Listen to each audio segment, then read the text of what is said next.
taking the reins of this game, so you better fall in line. We've seen enough of your BS, now it's really our time. Keeping you updated, properly demonstrating that we really iconic out here making these changes. Chop shop the game, we the ones above the rest. Home for real fans, we up now for getting next. Carlito K, Trigger Trey, man, it's still Dr. Sean Black, Al Jones out here keeping it raw.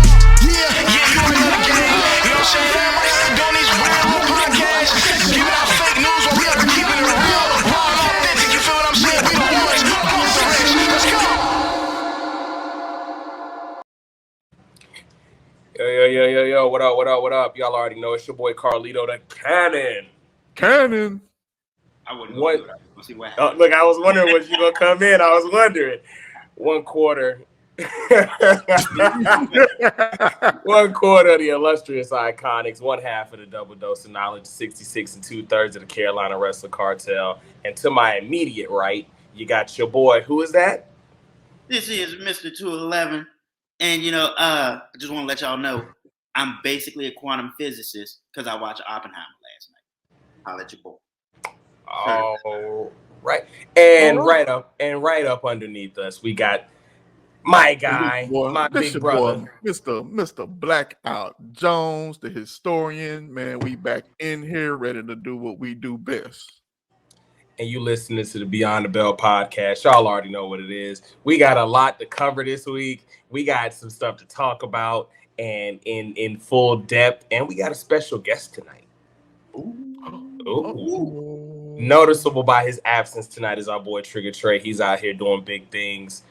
Salute to your brother. We can't wait to get you back. I know you probably got a lot that you want to say about our tribal chief coming through and shutting down the mystique of LA Knight. So let's jump straight into it, bro. Crown Jewel, up or down? We giving that a thumbs up or a thumb down for the whole show? I'm giving it a thumbs up. Thumbs up. All right. Thumbs up. I thought it was a great show, honestly. I was really surprised because they usually don't treat those as a big thing, but I think Triple H is at that point where he's trying to treat everything as a big thing. Yeah. The Bianca and Io match, fire. Loved the emergence of Kairi Sane. Welcome back. I wasn't ready for that at all. I was just like, who? Yeah, like I was wondering when they were going to bring her back because we knew she signed a while ago, right. But we were like, because we talked about it probably like a month ago that they signed her, but they gave us enough time to forget. Exactly. They didn't talk about it at all. They sure didn't, bro. They definitely didn't talk like they didn't even do the normal thing they do when they're like, oh, let's upload some videos of this person and bring it. Nah, they didn't do none of that. No time to forget. They was like, oh, she signed. She signed. What else y'all got going on? The women's fatal 5-way was fire. I know you don't care about Rhea Ripley retaining. Oh, you know he doesn't. You know he don't. I don't. You do or you don't? No, let me give her props because that was a solid match. That's all. Just give her a props. Solid match. Everything about 98% of everything else she does, I don't care for. But, okay. You know what I'm saying? When she had homegirl up on the jump, I was like, this will go one or two ways. It'll either be the end of the match or it'll be like a reversal or something like that. Turned out to be the end of the match, and I was just like, I'm okay with this. I wasn't expecting to get 7 matches out of that card, but we got 7 out of that. Logan Paul beat Rey Mysterio for the U.S. title. I think it's okay. Well deserved. Well, it's wild because we're in the era of celebrity wrestlers coming in and being much, much better than they should be. Yeah. When you look back in the 90s and you had the Dennis Rodmans and the Jay Lenos.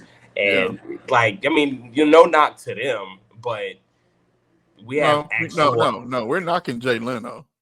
Okay, I'm down with that. I'm down with that.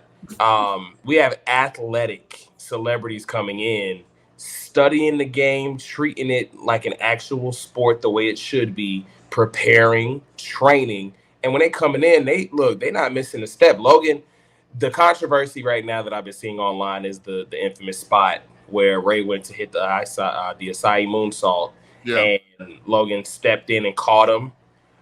Some people are saying Logan was out of place and Ray was trying to extend. Some people are saying Ray botched that move multiple times before in the past and Logan saved him. All I know is the only thing that I can say is Logan is ahead of his time when it comes to the fact that Ray did not end up hurt. Don't matter who botched what. At the end of the day, the end result was Ray was not hurt. Yeah. So salute to Logan for that. Is Logan the first? Well, he's technically a contracted superstar, but is he the first celeb champ? I want to say yes. Wait, no. Unless you want to count the 24/7 belt. No, David Arquette. David Arquette. David Arquette. There. All right. David Arquette. Look, I was world like, heavyweight champion like that. He's the first celeb mid card champ. True. Yeah. But that's what you forget about David Arquette because it doesn't. It counts, but does it count? It counts. It does. And I think we as wrestling fans have to go back and we want to say it didn't count until he started training, and now he's a professional wrestler. He went through training. He cut his teeth on the indies. Like David Arquette is years after. Did you watch his documentary? I've been meaning to, but I haven't watched it. You gotta watch it. Yeah. I saw him actually at a Raw in Atlanta, and I walked past him and he spoke to me, and I didn't realize who he was until he had already started, going back to his seat. And I turned around, I was like, "Oh, D, what up?" And I had my white big gold on me, so when he walked by, he was like, "Nice belt," and he kept walking. And I was like, dang, I wish I would have stopped and talked to him for a second and let him know, hey, WCW guy. And I was cool with your title run, promoting the movie. It is what it is. Hey. Shout out to Ready to Rumble, one of the greatest wrestling movies ever made. Ever. And a lot of people don't realize he donated his salary at that time to Chris Candido and Owen Hart's family. Like, he didn't make any money off of that. And he paid for a lot of the travel for a lot of the mid-card talents, like Canyon and Booker and Billy Kid. He paid for he came in and gave back more than he took from the business. Yeah. So it's nice to know for the people who know that he gave back. But Logan's doing the same thing. Logan is not, matter of fact, there goes Logan on the Crown Jewel. They're recapping his match now on SmackDown. He got some pyro. I think everybody gets pyro in Saudi Arabia. Over there, because they pay for it. So WWE doesn't pay for it. So it's like, even when that time, remember that horrible stretch when we stopped getting pyro on television? I'm in the minority. I didn't mind it because I'm going to tell you blasphemous. I'm going to tell you why. Pyro is one of my favorite parts of the show, but we also have lived through an era where pyro wasn't really a thing. So when they took it away, I was just like, oh, this looks like, Monday Night Raw in like 1995. So, Yeah. I don't think I can go back to it again though. Like, don't take it away from me again. Don't do it. I can't deal with it. It'll affect Cody. Oh my God. Yeah, it'll affect his entire entrance. Exactly. Yeah. We'll be like, this don't whack. Yeah, we'll be like, bro, what are you posing for? Exactly. The biggest thing coming out of that match though, Santos throwing the brass knucks on the ring apron, Logan picking him up, and that's how he defeats Ray. That leads into tonight. We got the Santos heel turn. Mm-hmm. I was wondering were they going to talk about that and continue off on that, and we got our answer tonight. Like we were talking about off air too, they'll usually let it simmer and let it stew a little bit, and then we get it. But now they gave us the full heel turn tonight. Yeah, but you know what? That's a Triple H. You can tell the difference now. We can really see the difference between Triple H and Vince. If it was still a Vince, we probably wouldn't even have that. No, whatsoever. They would have been a backstage moment talking and nah. Wouldn't have had none of that. It would have been, man, people would have been jumping ship. yeah. Or just stop watching wrestling as a whole, or whatever the case may be. But luckily we have Trips. Luckily he's righting the wrongs. He's taking out the band-aids, letting the wounds heal. And this is where we are now. Because Raw last week was fire. Raw this past Monday was good. SmackDown last week was good. You can tell that it's his show. Like, you can tell he is running things, and that's a great thing, because that was my biggest concern was I remember the stretch after SummerSlam last year. Yeah. A lot of people were like, "Oh, well, he's had some misses. He's bringing all these people back." This stretch of Triple H, he's not bringing people back. He's utilizing what he has. Bronson Reed is getting a phenomenal push. Gunther is still Gunther. Ricochet is getting highlighted. Shinsuke is getting highlighted. Yeah. My boys DIY are back, even though they lost. But shout out to, we're gonna talk about that match. Yeah. That was a dope. I don't want to say a dream match because I don't want to fanboy, but my two favorite tag teams in the world faced off Monday. Crown Jewel, you got a card that did not seem like a throwaway. Like, that's always been the thing about the Crown Jewel, the Saudi shows, is they seem like throwaways. But you got Solo beating John Cena in what could be, well, arguably what should be his very last match in WWE, because the writer's strike has reached a tentative agreement to end. It is over. Cena's gone. He has already said when he gets called back, he is out. So how do y'all feel about him? How do y'all feel about him putting over Solo in his final? I wasn't ready for it, to be honest. Really? I figured that John was going to win because of the whole, I'm afraid I'm losing you guys' respect and all that stuff. I figured it'd be a good match, but then, you know what I'm saying, he'd pull an old Super Cena from the old days and win the match. That man stabbed John Cena in his throat so many times. I was just like, oh my God, stop the match. Yeah, it was. I was like, oh, that's what we going. It was a brutal showing. I'm glad though, because it establishes Solo even more as a credible threat in the future to Roman. Right. Yeah. Because what's coming next is the next, set of chapters of the Bloodline story after War Games. Eventually Solo's gonna start to feel himself. He has to. I just feel like eventually we're gonna get to that point to where, they were teasing that Jay was gonna be the next tribal chief and they want to use Jimmy in this position, but Solo is the threat. Solo is the muscle. He's Debo.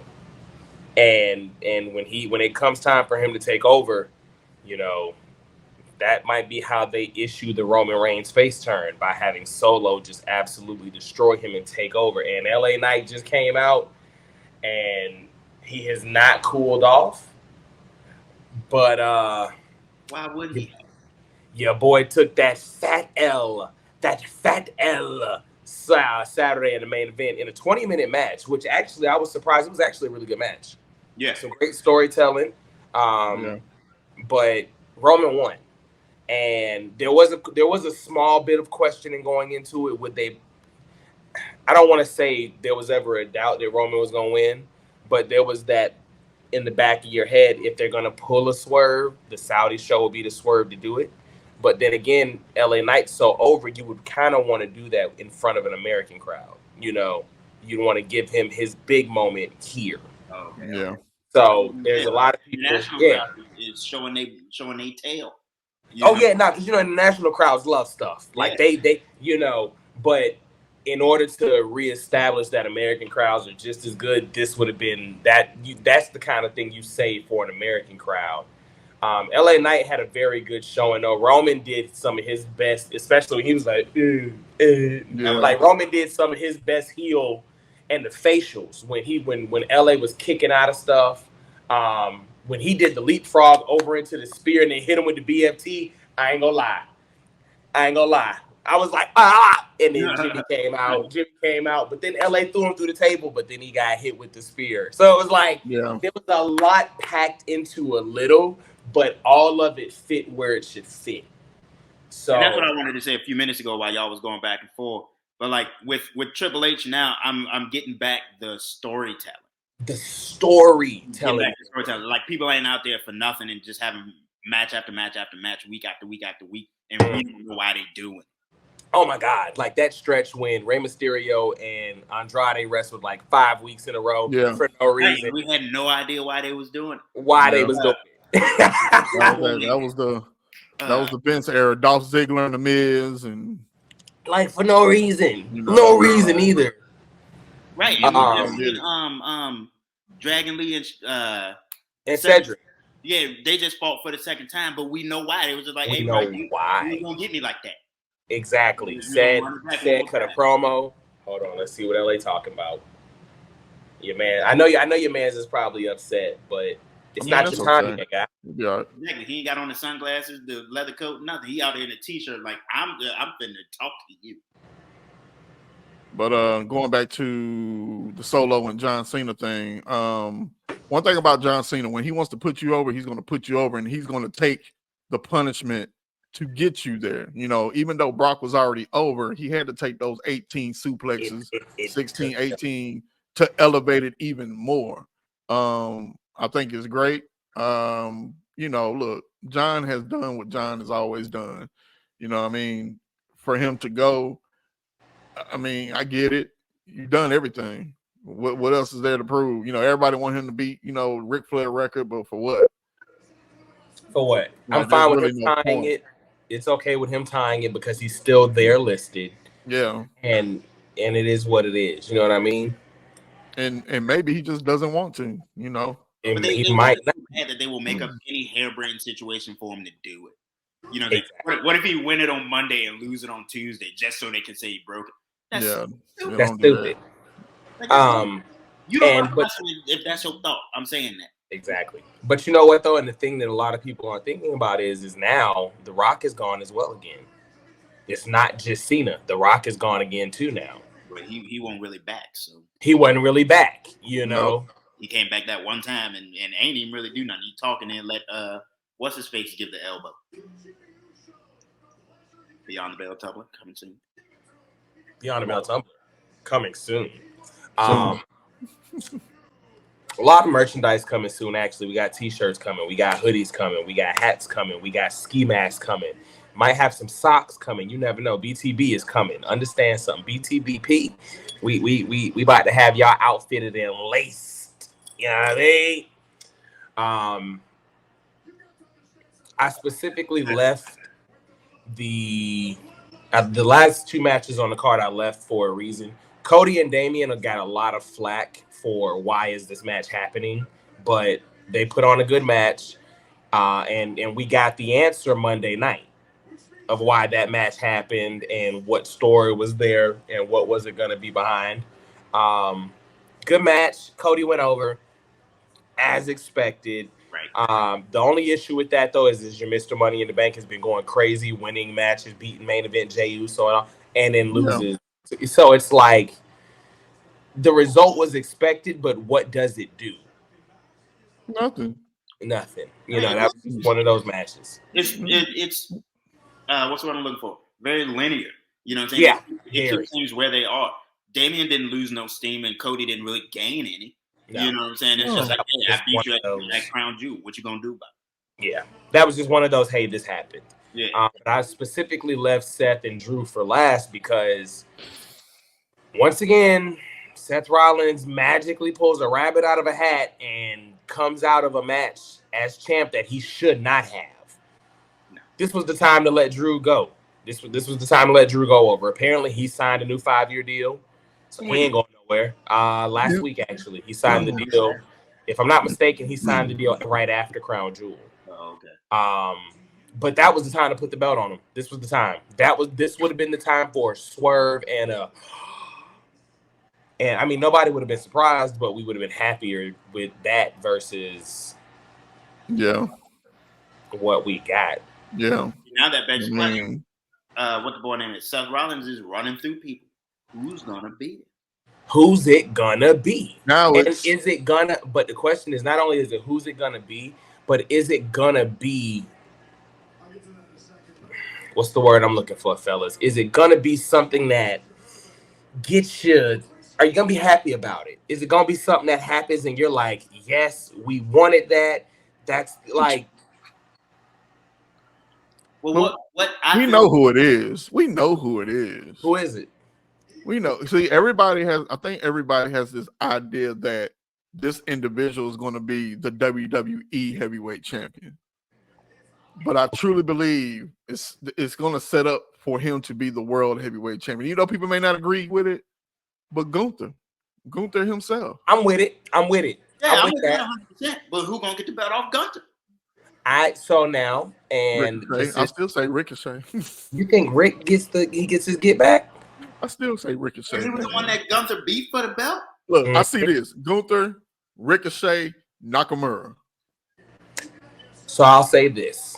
I am, and this is going to be controversial because we have to talk about another moment like this that happened this past week. I am okay if Gunther wins the world title and then relinquishes the Intercontinental title. He doesn't lose any steam. The belt doesn't lose any steam. Nobody can beat him for it. It's still just as prestigious. I can see that. I'm fine with that. You know what I mean? Like, I can see that. And then he goes into his world title run still undefeated. So now he doesn't lose for another 6, 7, 8 months. So when he finally does lose, it's as a world champ and it's as over as he can possibly be. Yeah. He in that main event picture to stay permanently. But Seth is done. It's over. It's boring. I genuinely could not care any less at this point. My man said he'd have to take a class to learn how to care less. No, factuals, and I'm not paying for it. So I'm not paying for it. We're not paying for it. So right now, and in the ring right now, we got LA Knight and Grayson Waller. This is okay for LA Knight because after Roman, where do you go? You know what I mean? Yeah. It's pretty much on a restart. He's restarting in a way. Yeah, there's nothing wrong with that because I feel like he got that title shot a little too early. Yeah, but hey, it's okay. And now he can go ahead and go get what we always thought he would get anyway, and that's the U.S. Championship. U.S. Championship. I am fine with him beating Logan Paul. 100%. I am okay with that, and then maybe going into a feud with Santos. Santos at least got to get a shot and lose. Yeah. But hey, happen at the next pay-per-view, and then LA Knight can start after that. Yeah. Crown Jewel was a cool show. Monday night came and went, and the most important thing that came from it was Adam Pearce has officially replaced William Regal as Mr. War Games. I loved his call. He put his whole nutsack into War Games. Glasses off, looked into the camera. He did his thing with it. But 2 weeks from tomorrow, we officially have our War Games match. It's going to be Judgment Day. It'll be Finn Balor. War Games. It'll be Finn Balor, JD McDonough, Dirty Dom, and Damian Priest versus Cody. Main event, Jey Uso. Who's the other two people on Cody's team? Sammy and Seth Rollins. Roman's not going to be at Survivor Series, and Seth is in War Games. How do we feel about both champions not defending at a Survivor Series? It's not. I care. I don't. It's not important. It's not important. Survivor Series has always been, to me, back old school. Survivor Series has always been a team aspect. It never really had the champion. Yeah. You know what I mean? Even back Hogan, in the day, Hogan was in multiple tag team champions. Ultimate Warrior. I miss those setups, to be honest with you. I think they need to go back to that one time for the So you missed the random luck of the draw tag teams put together, and then that's how they did it, luck of the draw. I just figured they. So it wasn't really like luck of they just kind of picked people and they were tag team. You know what I mean? Yeah. Because it's crazy that a lot of fans have such a short memory. Survivor Series was not always brand versus brand. That was not how that came about. Survivor Series was literally heel versus face tag teams, and that's just how it went. And they were random pairings. Yeah, like, there wasn't no randoms. There wasn't no storyline behind it. It was just like, hey, the Team Hogan against Team Big Boss Man. Yeah, like whoever the Hulkamaniacs versus the Law or something like that. Yeah, something. Names that made me happy. Yeah, something off the wall. The $1 Million Team versus the Dream Team. I used to love that. That's factual. Like it's like Team Mega Powers versus the Twin Towers. Exactly. And on that team was Hogan, Macho Man. Who was that team? It was Hogan, Macho Man, Hercules, Coco. It was Hercules, Coco Beware, and Hillbilly Jim against Akeem and the Big Boss Man, Ted DiBiase, Haku, and the Red Rooster. Yeah, like the Red Rooster. Why was that the main event, dog? Yeah. But then you would also have like the Powers of Pain. Then you would also have like the Powers of Pain and the Rockers with the British Bulldogs, It was like 10 on 10. Yeah. And the Hart Foundation and the Young Stallions against Demolition, the Brainbusters, the Bolsheviks, the Fabulous Brutos, and the Conquistadors. Yeah. I loved every second of it. Yeah, you know what I mean? But and that's what Survivor Series once was. So that's what I wanted to be again, one time for the one time. You want that to come back? Like just how they do like retro Raw, whatever they call it. Back in the day, Raw, whatever. Yeah. Raw, just give an old school Survivor Series one time. I got you. That's fine. We got War Games. I don't care right now about anything else happening at Survivor Series because War Games last year's storyline was beautiful. The match itself was kind of mid, but the story was there and it was beautiful. Yeah. So I'm definitely interested in that. I want to see also what they do with LA Knight at the pay-per-view. What are they going to do with him? Are they going to try and put him in a 5-on-5 random and just give him something to do? Or like, does he start his chase after the US title? Or does he try and go after Gunther, get the IC title? Like, what does he do?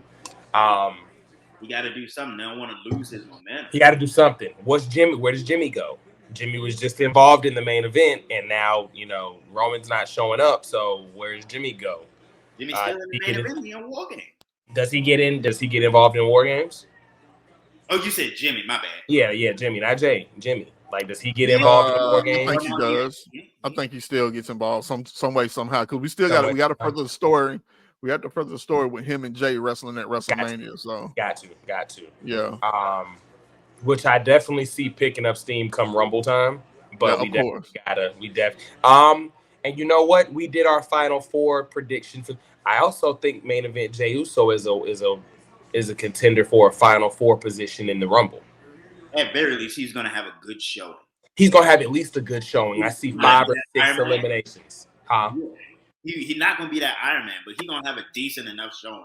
You know what? I think he could be the Iron Man this year. I don't think they're going to run Gunther back as Iron Man. He definitely could have a good showing this year. 5 or 6 eliminations or minutes be out. Yeah, you know what I mean? Yeah. Something to make people be like, damn, they really is giving Jay. Man can go. Yeah. Definitely want to see what they do with Austin Theory as well come War Games because he's kind of floundering right now. He's still in the tag team with Grayson in there, but until they split those belts, it don't matter what anybody. Gotta split right now. It's time. It's just time. Got to. It's time. There's a lot. I'm just interested in seeing what's gonna happen, but Survivor Series right now is going to be shaping up. It should be a very good card, but with it being this close to Survivor Series, we don't really have that many matches announced. Right now, the only matches we have announced. Shout out to Cody for that fire poster too. That poster is fire. He looks like Sting on that poster to me though. He did. Like he looks like 91 Sting, which that's his guy, so that's cool. That's one of the ones you put in a frame in the house somewhere. Yeah, you hang it up in the man cave. Gunther and Miz for the Intercontinental title. Miz showed his Monday night. I think Miz is going to give. He's not going to win. He's obviously not. No. But he's going to give a legit match to where at least once in that match you're going to think he can win. You're going to think it's coming. The tilt-a-whirl DDT, the springboard crossbody. Miz was going crazy Monday night and showing y'all he still got a bag. So people always y'all know Miz is my guy. It's all because of his story from Real World to here. Vince McMahon made him famous, all that stuff. Yeah. But he has earned his keep in the last 20 years. He has. You know what I'm saying? He has earned his keep. And like I say, he's not going to beat Gunther, but everybody always like, oh, he says the same thing all the time. He was in the main event of WrestleMania. How many people was in the main event of WrestleMania? Like 12. But you know what though, and also this, he retained the world title at WrestleMania. How many people can say that? He did. Like 4. There's Hall of Famers. There's Hall of Famers who never had a WrestleMania main event. CM Punk, that's one of his things. I never got a Mania main event, and I wanted it. Like, yeah, that's the thing. Did Jericho get one? Yeah. A main event, against Triple H. It was the main event that year. Okay. Yeah, 18, 17? That shouldn't have been the main event. Yeah, it was 18. Should have been the main event, but it was. Yeah, we know what. Yeah, well. Unfortunately, but how do you follow that match though? You know what I mean? I felt bad for Triple H and you can't. You just can't. You can't. You can't follow that. And you got Zoe Stark versus Rhea. Is Zoe a threat? No. Okay. No. I agree, but I feel like it's gonna be like I was just talking about the Miz. There's gonna be a moment where you're just like, "Oh, she might have it." Okay. Rhea kicked out. All right. It's gonna go. I think it's gonna go now. Yeah, I feel you. Grandma Susie Jane is definitely Grandma Susie Jane is athletic. She's Zoe is one of those people. She reminds me of like an Ivory, that she came in and you know what I mean? Came in and she looks older, and then she gets in the ring and you're like, okay, you can go. Yeah, but I pressed on Ivory hard though. Oh yeah, now Ivory in the tight purple. Yeah. And then when she switched over to the black but had the little purple silk thing with, I was like, she holding on to that purple like a silk. She holding on to that purple, boy. Whatever. Ivory was fine. No, she was. I ain't gonna lie, she was. Shout out to Ivory. Shout out to Ivory. I can see the tease, but I don't think she's gonna do it. No. And Duke lost to Arizona. Damn it. Just tragic. I just didn't understand how Duke is number 2. Recruiting class. That's it. Hey. Trash. No, I'm kidding. Hey, check this out. Because you Duke, right? Yeah, I'm Duke. Okay. Coach K not there no more. I'm sorry, Coach K not there no more. He's not there no more. I look at that. I look at that so hard because I'm like, Coach K, that's what made Duke. I'm going to be honest with you, bro. As a Duke fan now, the only thing I care about is beating Carolina twice. That's all I care about. I don't care about winning a national. I don't care about winning the ACC title. As long as we beat Carolina, that's all I care about. That's all I need. As long as you go down Tobacco Road and we come back and handle business here too, that's all I care about. The rest of that, I don't care because I don't believe it. John Shire. Is he? No. He doesn't make adjustments. No. He was a great player for us. Coach K tree? I hear that a lot. The coaching tree? Yeah, he's under the coaching tree. He was one of those guys that. So Shire actually was supposed to go pro, ended up with an eye injury, so he came back to Duke, and because Miami wanted to sign him, but he was a very undersized point guard. But he was quick, he was stealthy. Yeah, he was a great player, but the injury was kind of one of those. It's gonna affect you the rest of your career. I think he had a detached retina, if I'm not mistaken. Ooh. Yeah, so he couldn't go back. And then he went back up under the Coach K tree, and there was a lot of people. You said what? Did he wind up with the job, or did he get the job? You see what I'm saying? I'm not sure. Because Coach K doesn't really do too much changing like that in his. So I think he got the job. Okay. But we'll never really know. Right. Yeah. But I didn't think he was the best candidate to take over for Coach K.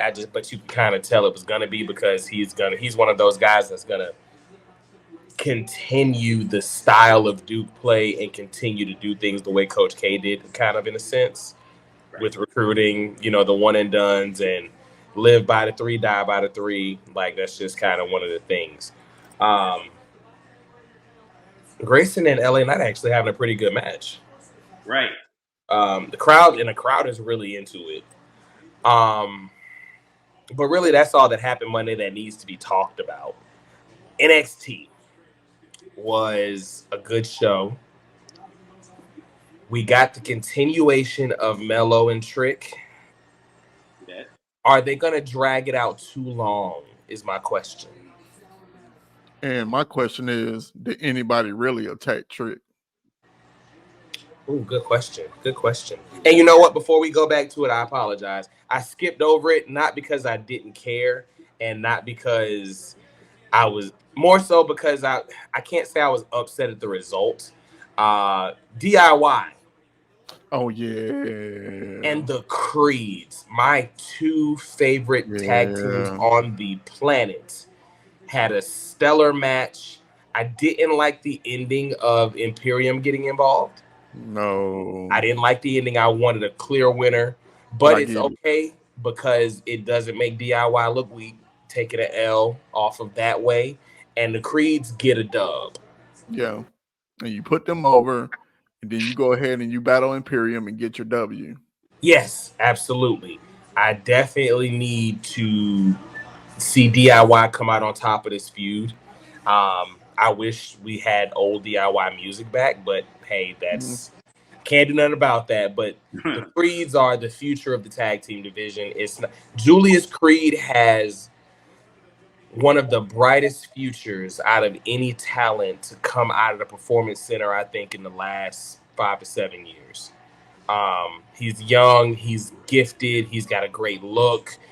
His intensity matches his character. It doesn't come off as one of those like trying to make it seem like he's just this intense guy in the ring. Nah, when he pops and he gives you the kip up and the crowd is with him. Right. Y'all know I've been on them Creeds from the beginning. From the beginning, I'm with you too. I'm with you, bro. Me and this guy right here. I'm with so you. glad they getting their shine right now. Now when they get the belt, I'm losing my voice. Oh yeah, I'm gonna pop for them as much as I did for American Alpha. Shout out to Takeover because I was there. I'm gonna pop for them as much as I did for American Alpha winning it, and that's why I love the Creeds because they remind me of American Alpha. Yeah, I can see that.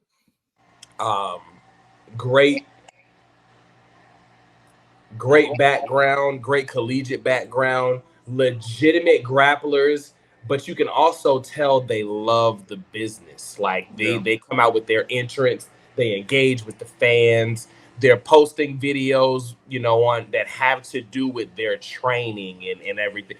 I just love the Creeds. I can't wait till they split the belts once again and my boys can reign. LA Knight with a big victory over Grayson Waller. Oh, and he's still motioning for a title. But what title is he motioning for is the question. Yeah. It don't matter.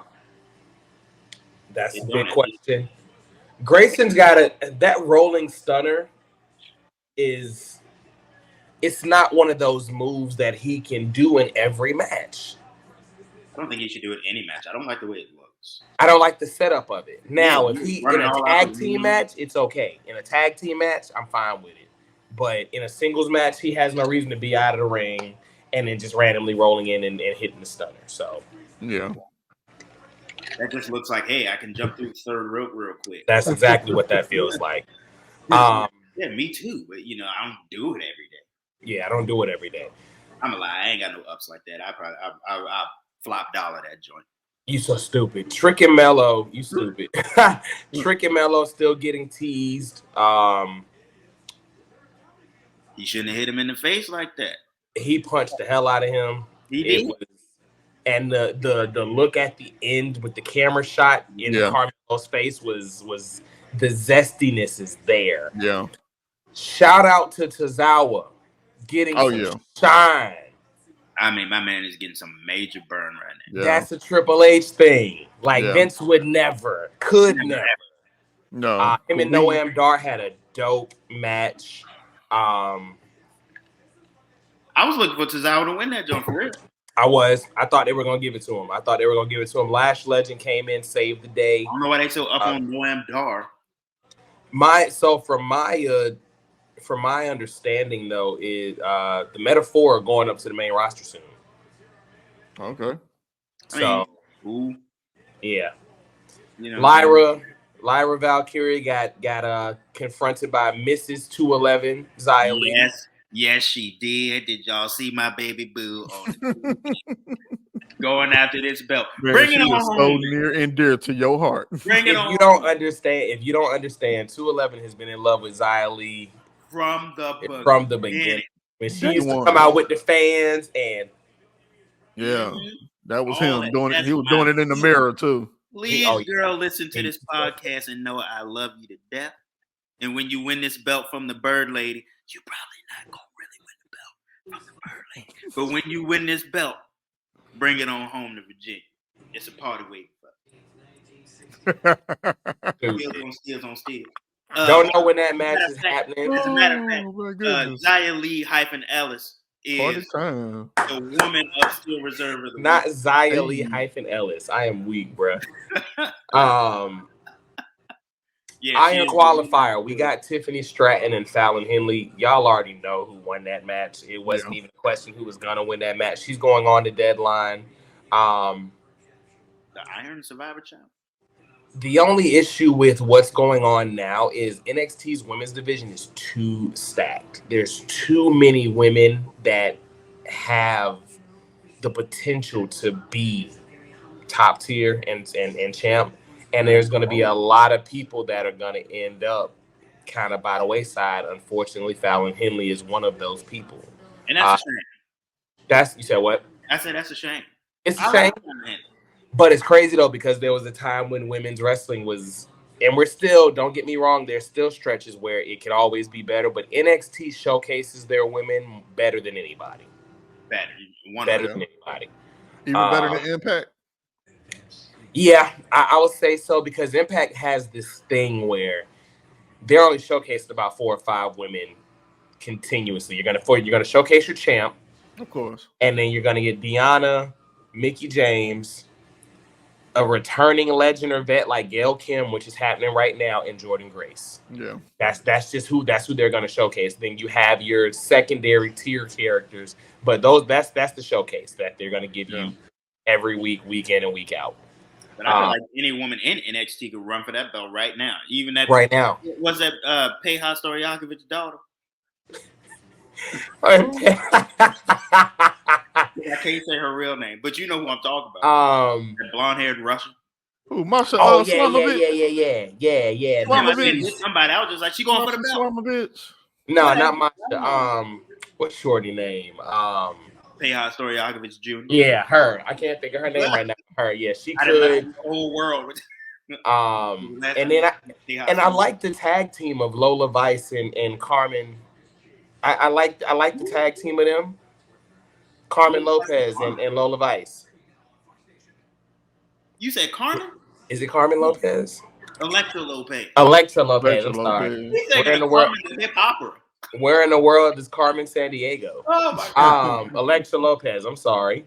You may be I like Mekhi Phifer. Look. Where the brother by my side at? You really need to stop that. Get it right. It's not even like that. Shout out to Carmen, a hip hopper. That is terrible, bro. It was so bad. And it's crazy because it's like you don't remember Mekhi Phifer being that C-level actor, but he was. Oh yeah, I remember. Yeah, but he was making money. Oh, he was making money. He was in everything. He was in everything. Shout out to my sister. She had the remote back then when that joint came out. It was on the TV. I remember watching Carmen, a hip hopper, probably about 30 times because my little sister used to love it. Like she loved it. I love that tag team though. So are we at the point with the NXT women's tag team? The NXT women's championship is now the women's mid-card title. Is that where we are? And if that's the mid-card title, what's the top title? The 2 titles on Raw and SmackDown. Oh, okay. With main card talent going down to win it. Right. And then defending it on Raw and SmackDown. I'm inclined to agree with you because, like I said, any one of them women can go for it and believably win it. Absolutely. Yeah. You know, even random names like Kahana James. If she ran in the Bird Lady face next week, I'd just be like, hey, she got a shot. It's crazy. She got a shot. You know what I'm saying? It's crazy. So, wow. They're playing the old SmackDown music. I haven't heard that in a long time. Let's go 02 Kurt Angle. Wait, time out. Is this the John Cena debut? Yeah, you already know. Ruthless aggression. Okay, never mind. I didn't care about this. Who are you? That is the prototype. That's not even John Cena. That's the prototype. That old picture from OVW like that. Yeah, that's the OVW John. Yeah. So this week with our brother in arms, Trigger Trey being gone, we decided that we were going to bring in a special guest. We could have ran it as this trio, this thunderous trio right here, because as y'all can see, we still flowing and we don't miss a beat. But we wanted to give someone an opportunity to come to Beyond the Bell podcast and show, hey, listen, I can talk with the best of them. I can be a champion. You know what I mean? But it's also special to us because he is one of the providers for our theme songs. And that was very, in my opinion, the two songs that we have are excellent, but the fact that we got them as quick as we did show that they are passionate about the industry, not just wrestling, but them being artists. I don't just want to call them rappers. I'm going to call them artists because, it takes a special mind to be able to craft and put the pen to paper and give you bars and give you actual bars, but not just that, but give you wrestling bars because we're such a niche group of fans. But I'm gonna drop this real quick.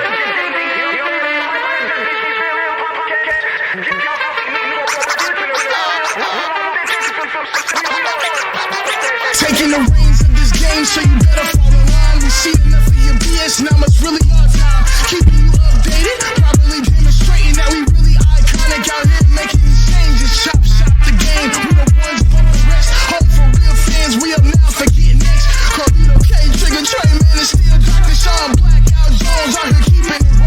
Yeah, you already know the game. You know what I'm saying? Everybody doing these real podcasts.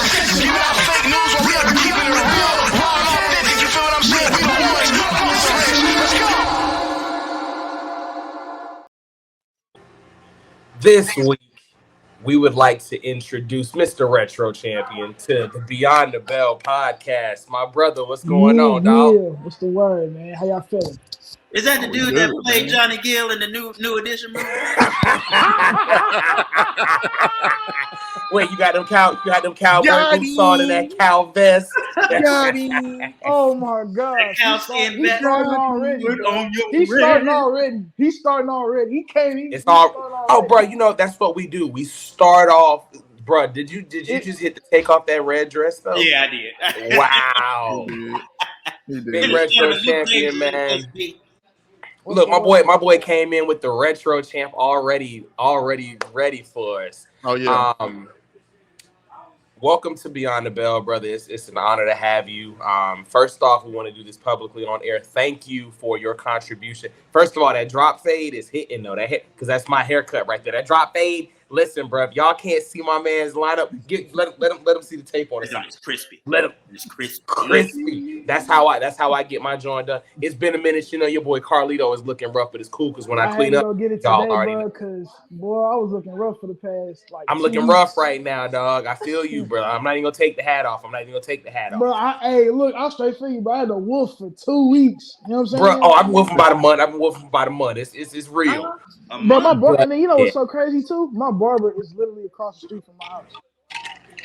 Bro, Dr. Shaw is my barber. He's up the street. Crazy. Like the mind behind the pod is my barber, and he's up the street, and I still ain't crazy.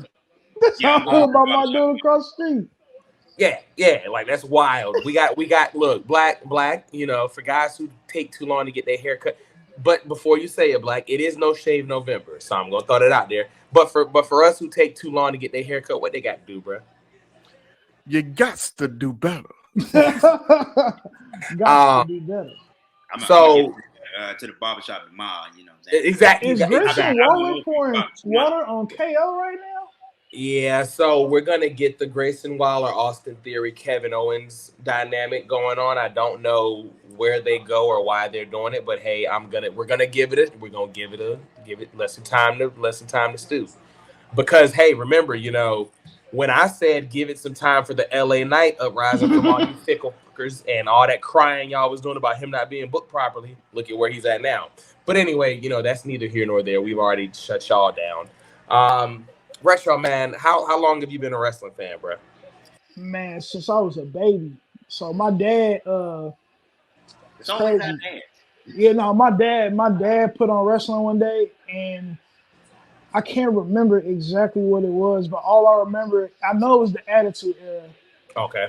And The Rock was on TV, and he was talking to either Kane or somebody, and I just fell in love with wrestling ever since then. I got you. I've been a wrestling fan since I was a baby, bro. But I grew up on the Ruthless Aggression era. Okay. So question for you then, because we have this conversation. I definitely want to get to a point where one day we can have an open panel and a forum. How do you look back at the Attitude Era and is it comparable to the Ruthless Aggression era to you? Because we have a lot of people who have those rose-colored nostalgia glasses on who will, of course, if you were a specific age during the Attitude Era, you're going to think the Attitude Era is better. If you were a specific age during Ruthless Aggression, you're going to think, you know what I mean? But how do you look back at both of those eras and which was better to you in your opinion? In my opinion,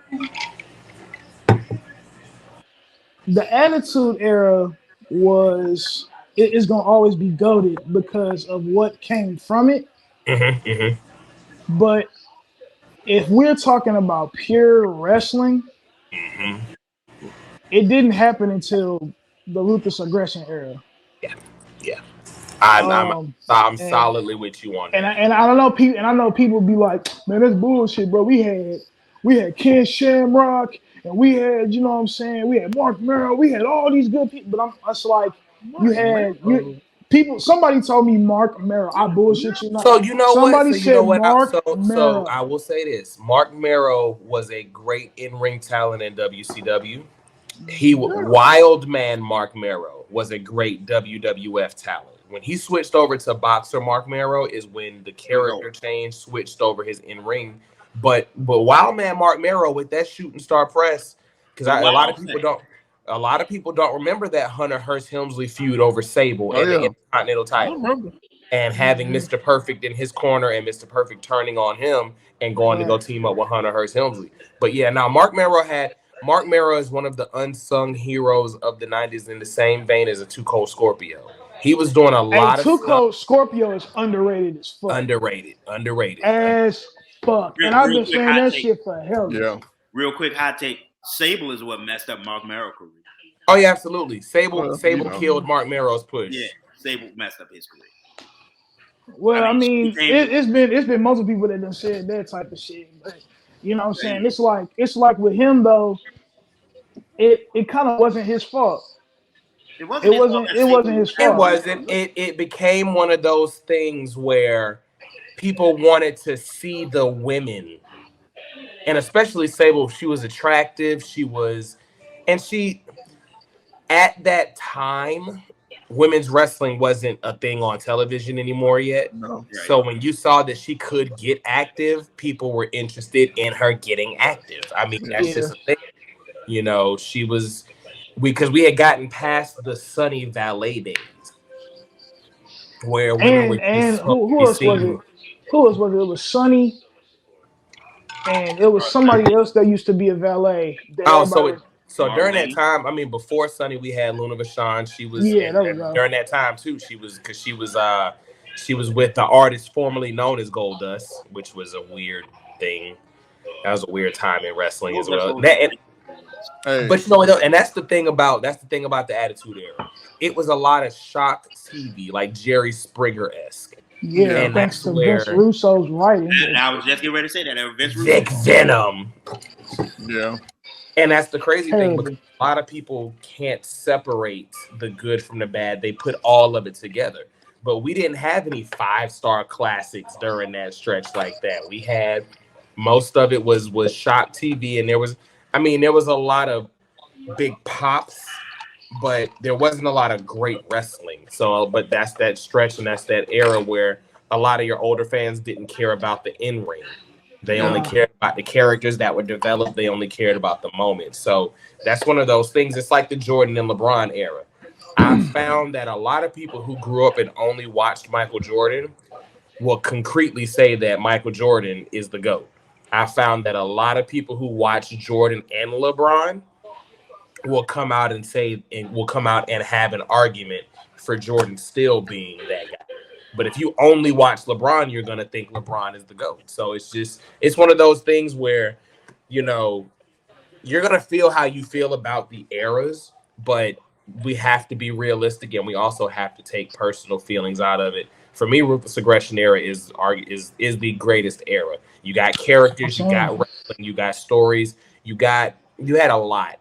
And a lot of what was built during the Ruthless Aggression era is still being felt today. John Cena is still John Cena today.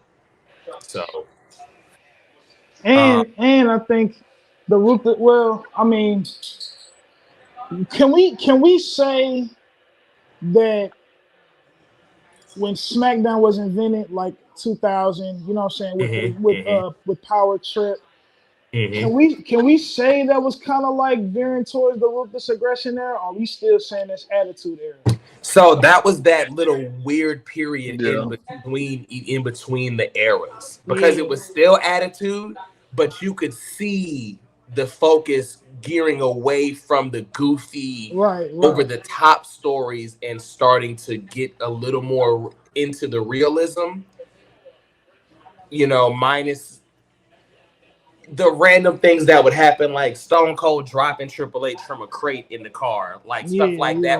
You know, but I remember thinking Triple H was dead. I was like, oh my God, like, wow. When he blew up the DX Express.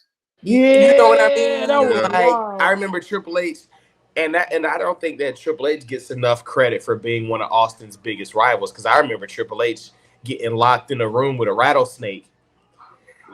And then going off, and then Thursday he pulls up with a whole cosmetic joint, like a rattlesnake bite on his face. So you thinking the snake actually bit him, and then he gets on a stretcher and starts spitting out white stuff, and we're like, oh my God, Triple H really got. And then at the end of the night, he peels off the makeup and beats out of Stone Cold. I'm just like, he was faking the whole time. Like, he dropped the belt and was like, you want the belt so bad? Look at what you did to me. And he throws the belt at him and then attacks him. And it was like, wow, that story right there, though. That's what we as wrestling fans really want. Like, I want, like we always say on here, to suspend disbelief. But at the same time, it's like, wow, you know, okay. That's mind games. That is the cerebral assassin side of it that they're talking about. So that era in between the eras, I love, because we started to see where it was going. We just had no idea that the Ruthless Aggression era. I just always wondered that, because I was like, in that period, I was just like, we knew the Attitude Era was ending. We knew that. Yeah. And then when SmackDown got invented and everything started to, like, it was still Shock TV, but it was like what you said, it was more serious. And we started veering towards the other way. I'm like, this was like a couple of years before Vince was like Ruthless Aggression. So I'm kind of like, was this pre-Ruthless Aggression, or can we say it was built in with that? You know what I'm saying? Yeah. I think it was built in with it. I don't know. How do y'all feel? How do y'all feel about it? I'm with saying it was built in with it. You know what I'm saying? Sort of like grandfathered in. Because SmackDown always had a different feel. Right. Yeah, it did. To this day, it still got a different feel than Raw. Oh no, there was one where they were one and the same. Like, you remember the Raw Super Show? Yeah. Oh God, I didn't like that. I didn't like that though. I wasn't really feeling that era of, like, when they was like putting the two brands together, and it was weird. That was a weird time. It was weird. That was so weird. And even during, I think also they started bringing in, okay, we look at the Attitude Era, but we still have to understand Undertaker was at a certain age. Stone Cold was at a certain age. You know, HBK, you know, he was at an age as well. So they started bringing in, I think when they started ushering the Cenas and the Batistas and the Randy Ortons, that's where the switch started happening for the ruthless aggression era. I was watching a documentary on Evolution, and I did not know Mark Jindrak was supposed to be the replacement for Batista. Oh, yeah. Yes. That blew my mind. Mark Jindrak was supposed to be the guy. And he looked the part too. He looked I think, did they have initially when they started, wasn't he part of it? He was. They filmed the vignettes. Yeah, they filmed it. Yeah, they filmed the vignettes, but it was. Him and Randy kept being stupid on the road. They was like, it was when Triple H looked at Rick and said, "Did you and Arn tickle each other in that?" Hey, when he said that, I was like, "Yep, Mark's gonna get out that group because they want this to be something big, and Triple H ain't going. He's just not. He's not. He wasn't going. Wasn't going for it. So I mean, but Mark Jindrak still had a cool career with, you know what I'm saying, with Lance Cade when they teamed up. I thought that was a great tag team, honestly, to keep Mark Jindrak going and introduce Lance Cade into the fray. But I don't know, bro. I just feel like Mark Jindrak, between him, Matt Morgan, what's my dude name that Poor Matt Morgan. Yeah. I feel so bad for Matt Morgan, bro. He had a lot. Impact Matt Morgan was cool. Impact Matt Morgan was a star. Yeah. He was a star. It was just the WWE. They just didn't know what to do with him. Same thing with what's the Nathan Jones? Nathan Jones. So what happened with him? Nathan Jones got too much too early. Really? He got too much because he wasn't good in ring. They were gonna put him on a WrestleMania card. Yeah, they were. He was gonna tag team with Taker. Yep. And then they realized this ain't it. They dropped him. I was like, they did all this hype and they dropped him. Yeah. It was the same thing with Heidenreich. I was like, what are we doing with Heidenreich? Heidenreich was crazy. Heidenreich was a cool character, but it would have never worked because, like, when they put him with the Road Warriors. It was like, but why? Yeah. I was cool with it. I was like, cool why? with it, but why? But other than that, it was just kind of like. Yeah. What do you remember about him being teamed with the LOD and assaulting Michael Cole in that locker room? Hey, sir, wait. We don't talk about that moment. That was a very. What about how do y'all feel about Vladimir Kozlov and what happened with him? You know so I feel like with Vladimir, it was another instance of too much too soon. Because remember, he came in menacing and threatening, but he also. Do you think that Gunther is what Vladimir Kozlov was supposed to be? Absolutely.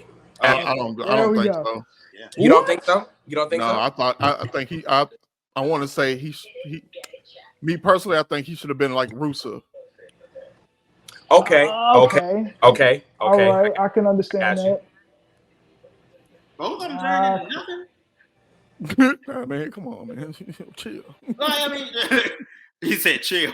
He stole your line, Retro. down below, y'all already know what y'all can do. Go hit that like, follow, share, subscribe. Hit the Instagram at Beyond the Bell Podcast, on X, BTB Iconics. On IG, we went ahead and added your boy at the Retro Champ. Hey, I'm wearing this DX jersey for a reason. You know what I'm saying? Hey, make sure you follow your boy Carlito Cannon at Carlito Cannon. You got your boy at Blackout_Jones. And then Mr. 211, where can they find you on IG at? At Man of Steel _BTB. I'm going to switch it up one day. Yes, sir. And I don't even know when I started doing the BTB with you, but I feel like I can't not do it anytime you say you're John. If you don't do it, I'm going to feel like I've offended you. You know what? Okay, then. So if I don't do it, that'll let you know that you're no longer in the wedding party. Like, exactly. So then I'm going to just be over here like... Because and I really want all y'all listening and watching to understand this is really a brotherhood. So hold on, before we start, Carlito, let me do this real quick because I called you. You called me on the phone. And I said I was gonna do it. Hey, Blackout, I'm gonna need you to pick a side, bro. Hold on before we get there. I need you to pick a side. I need you to pick a side, big bro. Hold on before we get there. This is really a brotherhood, y'all. So Trigger Trey, 211, and Blackout Jones are in my wedding party. Like this isn't and Dr. Shaw as well. This isn't oh man, y'all just came to nah. Like we really do this on camera, off camera. Speaking of off camera, and then I'll let you have your little moment, Retro. Speaking of off camera, if you are in Winston-Salem, North Carolina, for WrestleCade the weekend of November 25th, 26th, 27th, you will see your boys, the Beyond the Bell podcast, the Iconics, and possibly the Carolina Wrestling Cartel as a whole in the building. I don't understand how it happened, but this year we won an entire weekend of free passes to every event. So, we about to show up and show out. We'll be there for the GCW show. We'll be there for the AML show. We'll be there for the WrestleCade Super Show. We'll be there for the meet and greets. Hey, if you there and you in the building, don't come holler at us. You don't have to just meet the superstars. Come meet your favorite podcast host. We in there. 2 years in a row though. 2 years in a row. 2 years in a row, we won the raffle to get the free John. So I don't even when we lose. Even when we lose, we win. I don't know what to tell you other than that's just what we do. That's just what we do. God is good all the time, and all the time. God is good. Amen, my good brother. But what you gotta say, Retro? But retro. Pick a side, bro. Pick a side. You ain't got no choice now, do you? Pick what side? You better pick the AEW side or WWE side. Pick a side.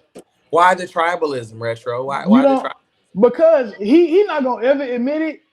But when CM Punk left is the day that Blackout stopped watching AEW. I still watch it. What? Barely. Yes, I still watch it. Stop. You have because I don't comment. Don't mean I'm not watching it. I ain't even commented for the past few weeks. Not one time have you said anything good about AEW. I ain't even gonna hold you. Wait. I ain't even gonna hold you though. Black. There was a stretch where you were commentating and making sure to commentate everything. You know what? I'm gonna tell you why I stopped commentating. Just real talk, because it got to a point where it was just straight up just bashing and everything. And you got tired. I got tired of it because he knew it was garbage. He knew AEW was garbage. That's why he's not going to admit it now. He's not finna admit it now. See, and this is the thing, at least Carlito. But you know what's so crazy? I'm a WCW guy, but this is not good. But you know what's so crazy? I just want to say this to every last one of y'all, especially you. Thank you for watching. I don't care. Hey, listen, thank all fans for watching Beyond. Hey, I don't care how much crap everybody talk about AEW. You still watch it? Barely. I watched MJF segment and we will turn it smooth off after. Hey, guess what? You know what barely does? Blackout. Wait, pause. Black. Not at War Games. Asuka turned tonight. Oh, she did.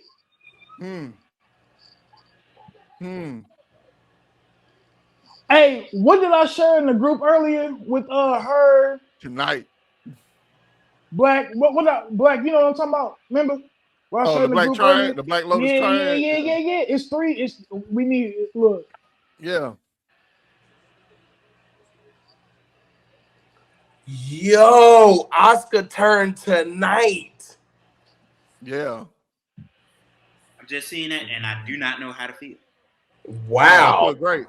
I feel great. I'm fine with Black Lotus Triad, and they said they got. But I'm saying I said it earlier. Apparently, they're saying that they have a friend coming that nobody's gonna expect. So we gonna Mayu. It better be Mayu. We gonna see. If it ain't Mayu, I'm gonna be mad. So is Asuka in Damage Control? Yes. Well, no, it's gonna be the Triad. I think it's gonna be the Triad. What is Shotzi Black doing? What is Shitzy doing out there? I don't know. What are you doing, Shotzi? Y'all know I'm not a Shotzi fan, so she lost me. I ain't gonna lie. I just don't like her. I mean, she was rude to me, so I just don't care. Like I can genuinely not care. Oh yeah. Hold on, no. See, this is the thing. What? Okay, the Booker T thing. I remember you telling me you ain't never told me about no Shotzi incident. Yeah, it was when she was a nobody. Blackout was there too. It was when she was a nobody on the Indies. We went to the Evolve. We went to the Evolve show, and I spoke to her. And when I tell you, she just turned around and gave me the nastiest look.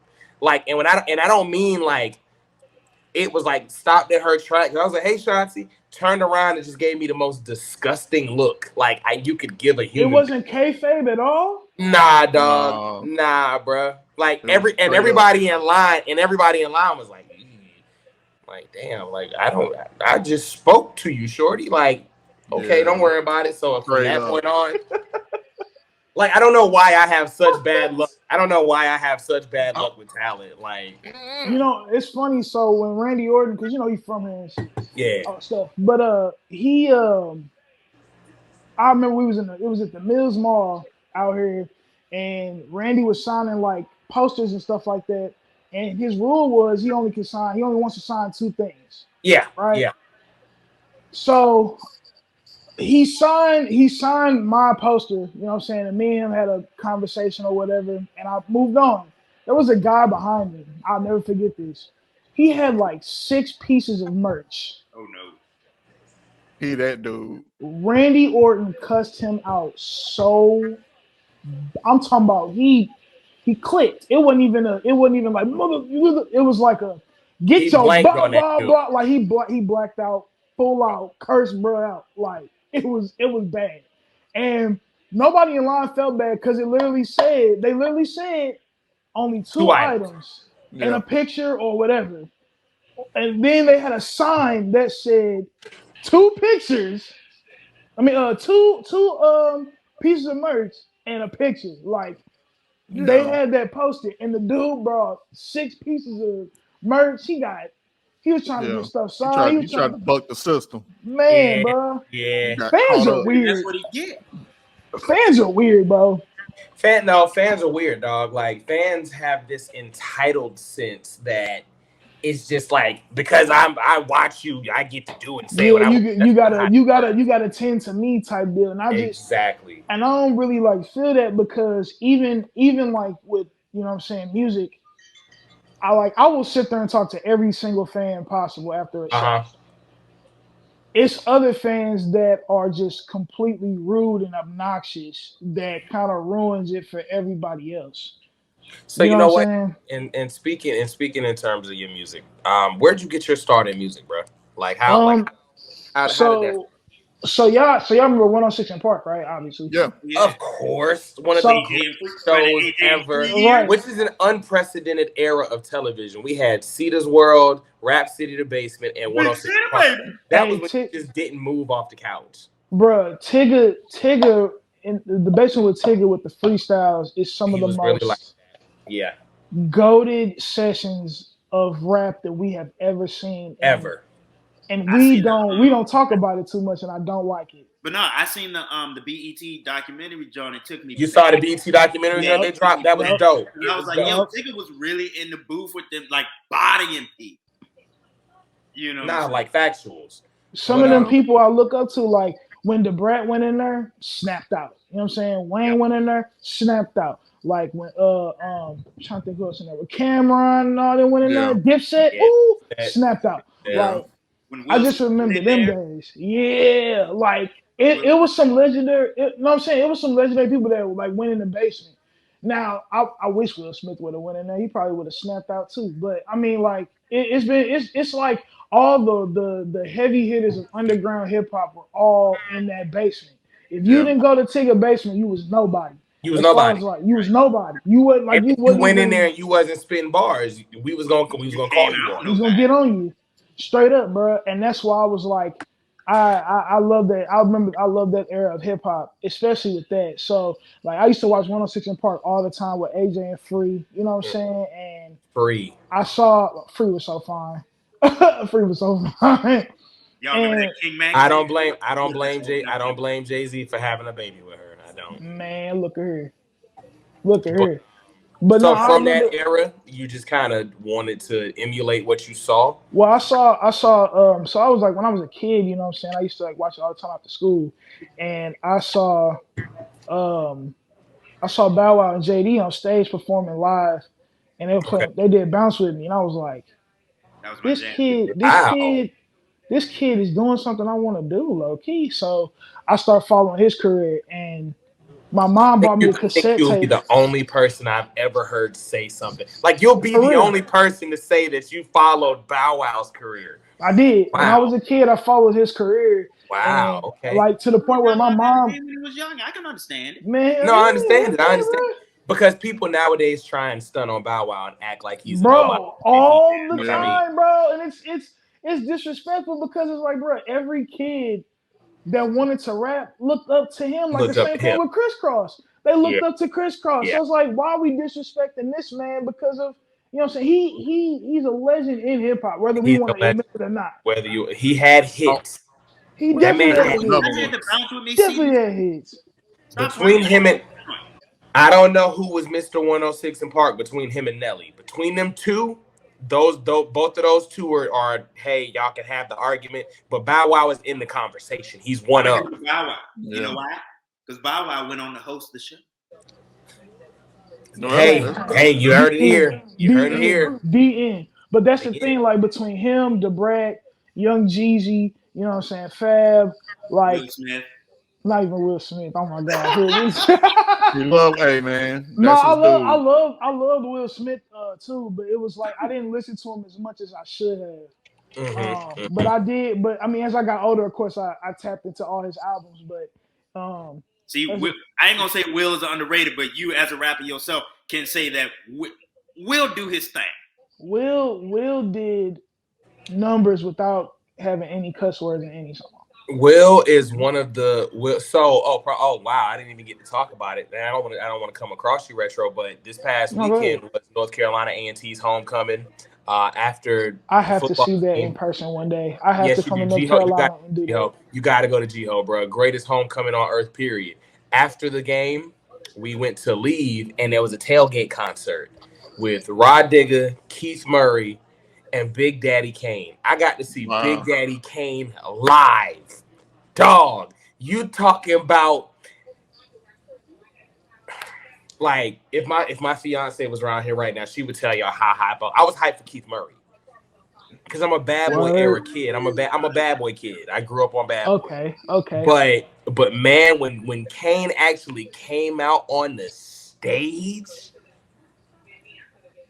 Yeah. That's a moment. I'm speechless. You know what I mean? Like it's a moment. Because one, it's a celebration of Black excellence. That you know, being at an HBCU is an amazing thing, and I really wish that we as a society and as a culture would push them more up on our future generations. Because I'm gonna be honest with you, I had never heard of an HBCU until after I graduated from high school. Oh, wow. I had no idea what an HBCU was. I was so ignorant to what an HBCU was that when I found out what an HBCU was, I thought that schools like Duke and Carolina were HWCUs. Yeah. I thought they were historic. And my fiance was like, no, baby, those are called PWIs. Yeah. Yep. I had no idea, though. That is how ignorant I was to what it is crazy because you know what? AEW.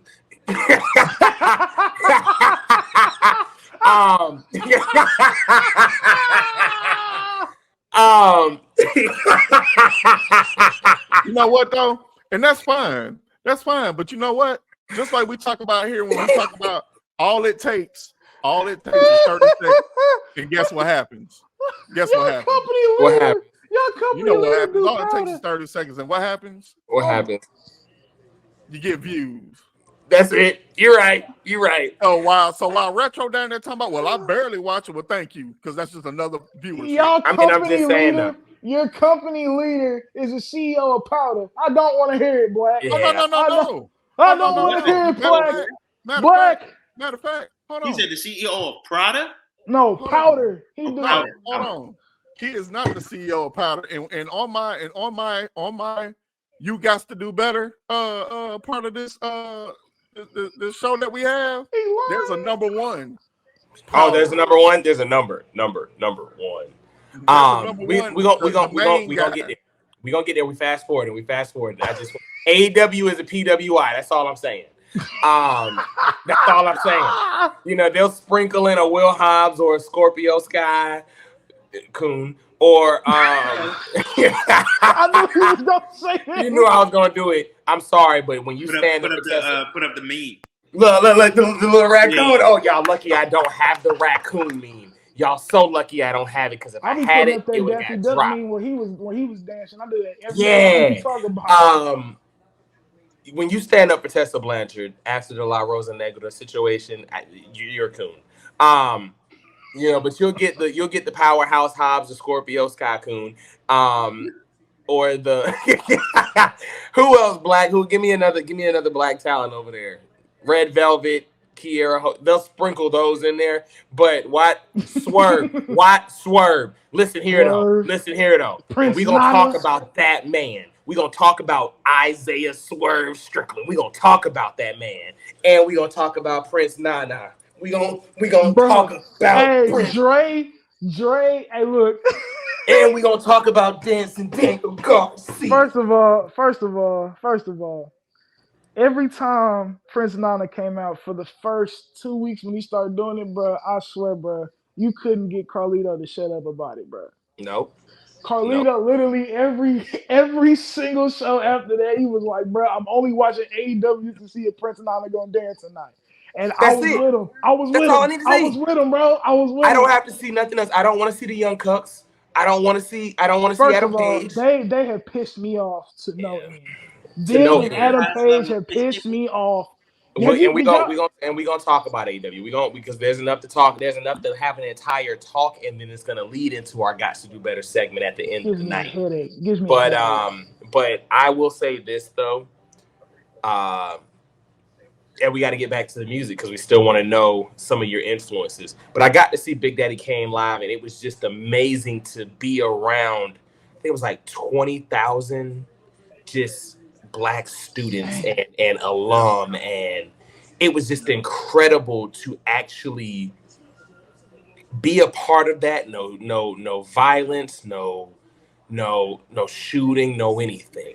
Yeah. So it was just incredible to be around that, but to experience a Big Daddy Kane and Keith Murray performance during the birthday year of hip hop.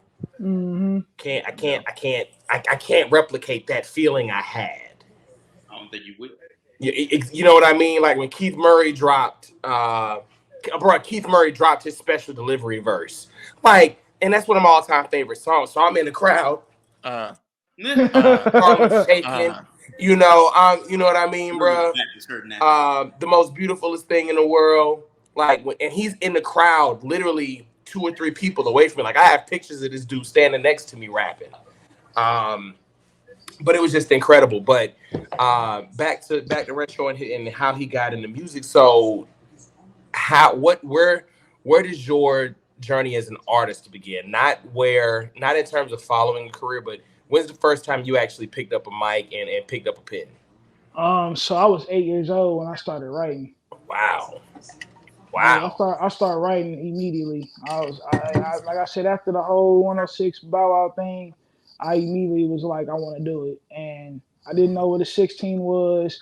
I didn't know what a hook was. None of that. I was just like trying to, rhyme words because there was like, rap is rhythm and poetry and stuff like that. So I was like, okay, cool.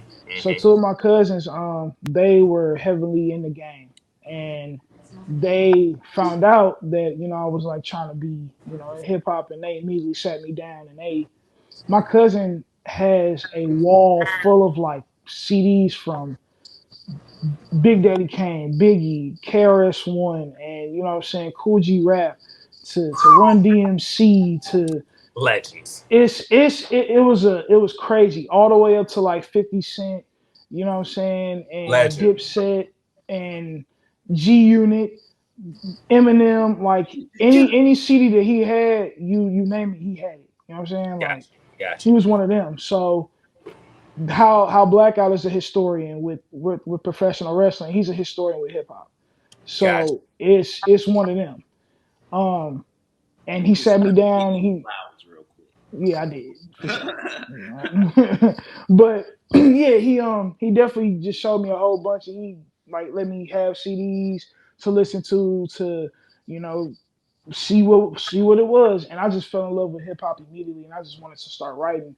and they taught me about 16s and hooks and metaphors and triple and double entendres and just staccato rap. Who is this? And like just all of that, and I was intrigued with it. So I picked up a pen at 8.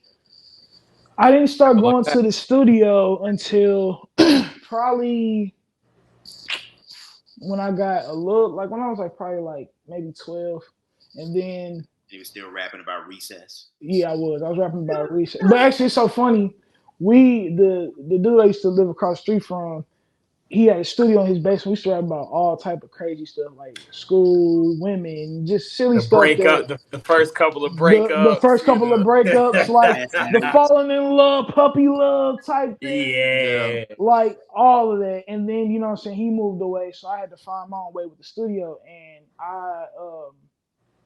I had went to the mall at the time. They used to have all type of stuff in there. Now we ain't got nothing. But in our mall we had a studio, and they was giving out in the mall, bro. It was a studio in the mall, and they had like $100 sessions.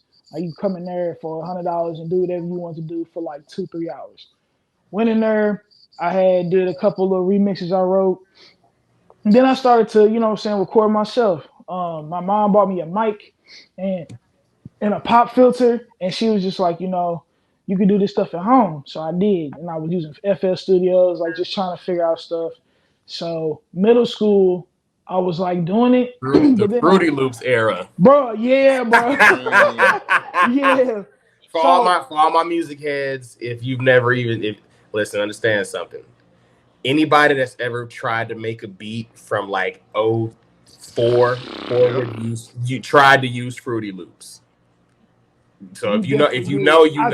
I definitely tried to be a producer at a young age. Of course, everybody wanted to be the next Diddy or Jermaine Dupri or Timbaland. Like, facts, if I couldn't rap, I was going to at least make a beat. I swear, man, I was going to do something. No, for real. And the thing is like, so in middle school, I was still trying to do the thing, but I had gave up on hip hop because, as in middle school, I got bullied a lot. You know what I'm saying? Because of like the music I listened to. So my brother got me hip into like heavy metal and stuff, and everybody was like, "Oh, so okay." You said heavy metal. So during that time for me, and I know we're a little further apart in age, but like so I'll say 7th grade is when I started to venture out of rap. But my 7th and 8th grade years, I was heavy into Linkin Park, like heavy into Linkin Park. Yeah. And I can definitely sympathize with the bullying, because I would walk around screaming numb at the top of my lungs, and you got cats listening to 50 and like, bro, what is you on? And I'm like, y'all actually have no idea. So it's like, a little bit later we got into and sorry, I'm taking it back a little further, 6th grade Blink-182. But then I started to delve a little deeper into Fall Out Boy. I had Trapped. What else? I had Green Day. Oh my gosh! Wake Me Up When September Ends was on repeat hard my 8th grade year. It was a lot of different bands for real back then. My Chemical Romance. There was a lot, so I definitely vibe with you when you say you kind of what you were listening to during the time. But and in my opinion, so that's what makes you a complete artist. You can't just only listen to one style of music and call yourself an artist. And then here come my dad. My dad was like, you know what I'm saying? My mom was like listening to gospel music all the time, so she put me on the gospel. But my dad was my dad had me in the car one day, and he was just like, all that rap that you listen to and all that screaming, I can show you some real music. This man put on jazz, and I fell in love with it. So my dad, he put on some funk, and I fell in love with it. So Bootsy Collins in the Parliament, like, you know what I'm saying, like that type of, like he put me on to George Benson. It was just George Benson on Broadway. So, yes, sir. Yes. What you got, Black? What you got, Blackout? I didn't have no choice. My dad was an aristocrat at Tennessee State University. Oh yeah. So I ain't had no choice but to listen to Earth, Wind, and Fire. You know what I mean? All the bands back in the day, the Commodores. You know what I'm saying? Cameo, all that stuff. But when I hear y'all saying about Linkin Park and all that, I was a Linkin Park guy, but I was a real question for you, because you're older. You can kind of bridge the gap for us. Were you one of the guys who was listening to Aerosmith when they paired up with Run DMC when that thing happened, or was it like? So you have to understand, I'm an MTV kid. Okay. And not like TRL retro, but like MTV when all they did was play music. Yeah, like they had basically VJs, you know what I'm saying, video disc jockeys, whatever you want to call for them. real? Yeah, and they'll be talking or whatever, and then they'll be like, "Hey, we're going into the next video. This is so and so." So understand, I didn't know that. I didn't even know they did that. I come from Fleetwood Mac. I come from Metallica. I come from. I want to go Clash. My head said that. Now I want to turn on Dreams. I really do. What else I come from? I listen to. What I'm about to say on that. Who else did I listen to? The Yes. Black Sabbath. I listened to the Police. Black Sabbath. The Who. But then later on, I started getting into Soundgarden. Started getting into Linkin Park, Crossfade. Who else? God, there's many of them, man. Because people be looking. Hey, yo, it'd be sometimes I'll be at work and I'll be listening to something they hear and they be like, "Man, you listen to that?" And I'll be like, "Yeah." I have a very eclectic ear. Oh, like Korn, by the way, I'm a big Korn fan. Heck yeah! I love Korn. Korn's one of my favorite bands. Period. Like my fiance will tell anybody that we talk to or anybody that's around. Like when I'm listening to music in the gym or in the car, she'll be like, "Y'all have no idea what he listens to. He listens to everything." I have some country songs. I got some bluegrass songs. Like you'd be amazed. Some of my favorite show tunes. Like I'm a big Broadway musical guy. Grease is one of my all-time favorite movies. Like Grease is in my top 10. Like I will watch Grease. I can quote Grease forwards and backwards right now. Yeah. So it's wild because also Sweeney Todd, one of my top 15 favorite movies. Yeah. I can sing Joanna right now and bring you to tears. That's one of my. I love music, period. Same. And that's what I was saying. Like my brother, he put me on to like so much heavy metal because he was like, I know you listen to rap, but like this is something different. The first band he showed me, of course, was Metallica, and that's my favorite band of all time. He put me on them, then he put me on God Forbid, then he put me on Seven Dust, and then Linkin Park, Korn. Let me tell you about Seven Dust. I never met Johnny, but my cousin's wife, that's her nephew. Oh wow. Yeah. So, wow. Yeah. So I never had the chance to actually meet him, but I know of him. I know all his family. That's fine. And all that. Oh, that's dope for real. John seems pretty heavy about it. Yeah. Man, like retro, like the way you came up, on rap. I came up as a singer, so anything that's got singing in it is on my playlist. You know what I'm saying? Oh yeah. Just like Carlito was talking about. I can go from country. I can go from that soft rock like Nickelback or Hozier. Oh, yeah. I love Nickelback, bro. I love Nickelback. Creed, Nickelback. Yeah. Man, I remember Creed. I remember that Creed stretch. Creed ran that like 2000, 2001. Yeah. Oh my God. Yeah. It's funny. So my mom, and my Sacrifice, that was a hit. My mom went to the store, right? And one day I was at, it was on my birthday. So on my birthday, my mama came up with, this idea of like getting me a present. She was like, she's like, I know you love music and I know you love rock, but this is something that you should, I think, take consideration. She brought me a Creed album, but it was like all the greatest hits. And boy, I played that CD so much, bro. I played that CD like front to back, like all the time, bro. And like I still listen to it to this day. But like me with music, bro, like anybody that know me, you said Fleetwood Mac, and I'm over here going crazy with Dreams right now. So where I work at, they gave me a one of my guys, HR gave me a nickname. What is it? And he called me Fleetwood Mac. Oh man. So Retro, your first show. Yeah. Let's fast forward to when we know you're gonna be writing. You know how to structure a song. Shout out to Jam Master Jay, one of the unsung heroes of rap. Definitely taught 50 Cent how to structure a song. which led to one of the biggest boom periods in rap. A lot of people don't give 50 his credit for bringing back street rap and bringing back the persona of a superstar. He had that. It's almost like wrestling. He had a persona. 50 Cent is not Curtis Jackson. Curtis Jackson is not 50 Cent. It's a character. But yeah, he's a different guy. He's a different animal in the same beast. You know, rest in peace, Kobe. Your first show where you knew, okay, this is something I can actually do. How did that come about? All right, so it wasn't like my first performance. Well, I'm sorry. Yes, your first performance. My first performance was at this Veterans Center or something like that. At a VA? Yeah, it was real awkward in there. Oh man, so okay. Yeah, take us to that. Take us to that. Okay, so I'm gonna tell you that one. Then I'm gonna tell you when I was like, okay, I think I'm gonna do this. Okay. So at the VA, it was this guy I used to work with. He wanted to like do a label and stuff like that. He wants to create a label, and he was like looking for artists. And somebody told him that I rapped, and he was like, he's really good. Like, y'all, you should really mess with him. He's really, really good. So we linked up or whatever. He was like, yo, do you want to perform a headline show?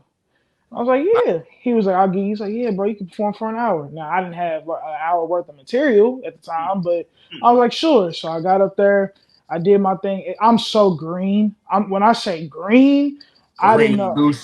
Bro, for real, like, I'm greener than grass. Like, bro, like, I went out there and no breath control, didn't know how to transition songs, didn't know what to like really say to people. Like it was just me just going out there doing my thing. Just doing your thing. Yeah, and it was like weird. It was like nobody was just like into them. Them people were just like, okay, who is this kid? And like, we don't really care. You know what I'm saying? But it was that's just what it was. But the time that I knew, like, you know what, let's give this a try. And let's see how far we get. Let's not give up this time because of people's antics. Is when I first met B.O.B. Okay. Wow. Yeah. Okay. So wow. B.O.B. is in my top 5 favorite rappers. Period. Okay. I went to a show, and this is at the time where I was just like buying meet and greets to meet people and stuff like that. B.O.B. was coming to the city, and I was like, I gotta meet him, of course.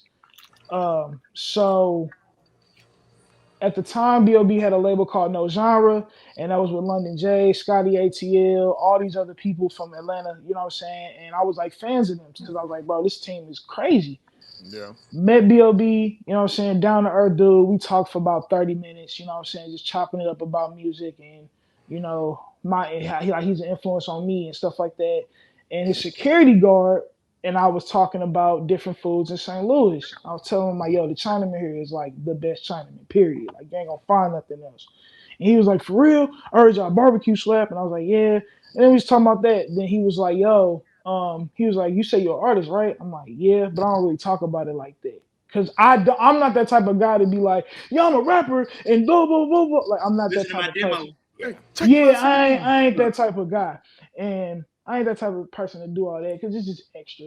But the security guard dude was like, yo, we do this thing called B.O.B. karaoke. We've been doing it on tour since the beginning. And we bring up people to do, B.O.B. songs. I was like, okay, cool. He was like, do you want to do it? I said, yeah, for sure. So me being me, I'm like, I already know what song I'm going to pick, duh.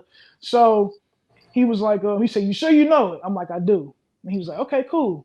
So he's like, what song? And I told him Beast Mode. Beast Mode is probably my favorite song by B.O.B., period. Okay. Like, he went off. So I was like, I loved it. I knew every song, like every word of that. And B.O.B. did it, you know what I'm saying, or whatever, and he called me up on stage. Now, my heart was thumping because B.O.B. is watching me do this. Oh, wow. So so I get the microphone, and I started performing. And it was a natural thing. It was just natural. Like the way the crowd was amping me up, people had their hands in the air. Like I was controlling the crowd, the whole 9. And then I looked back and I seen B.O.B. and B.O.B. was like, hey, this kid got it. That's all I heard. And I was like, okay, this might be it.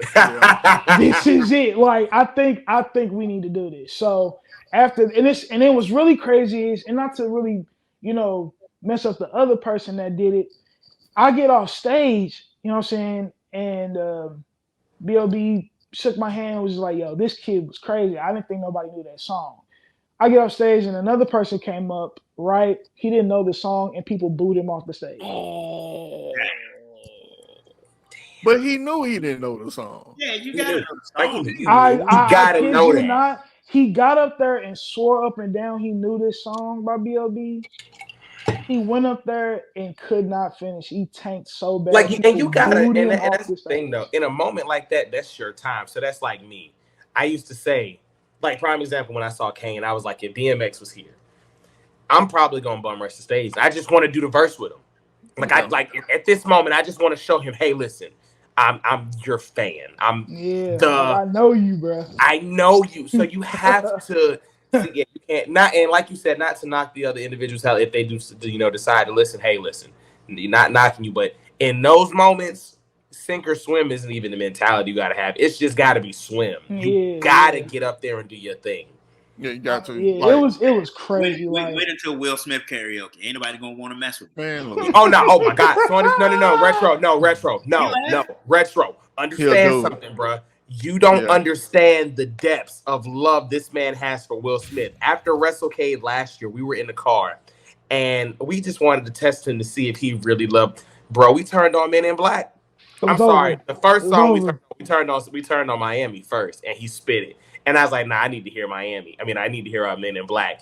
This dude is in the back doing the dance as he's rapping the song. He put it at random points in the song.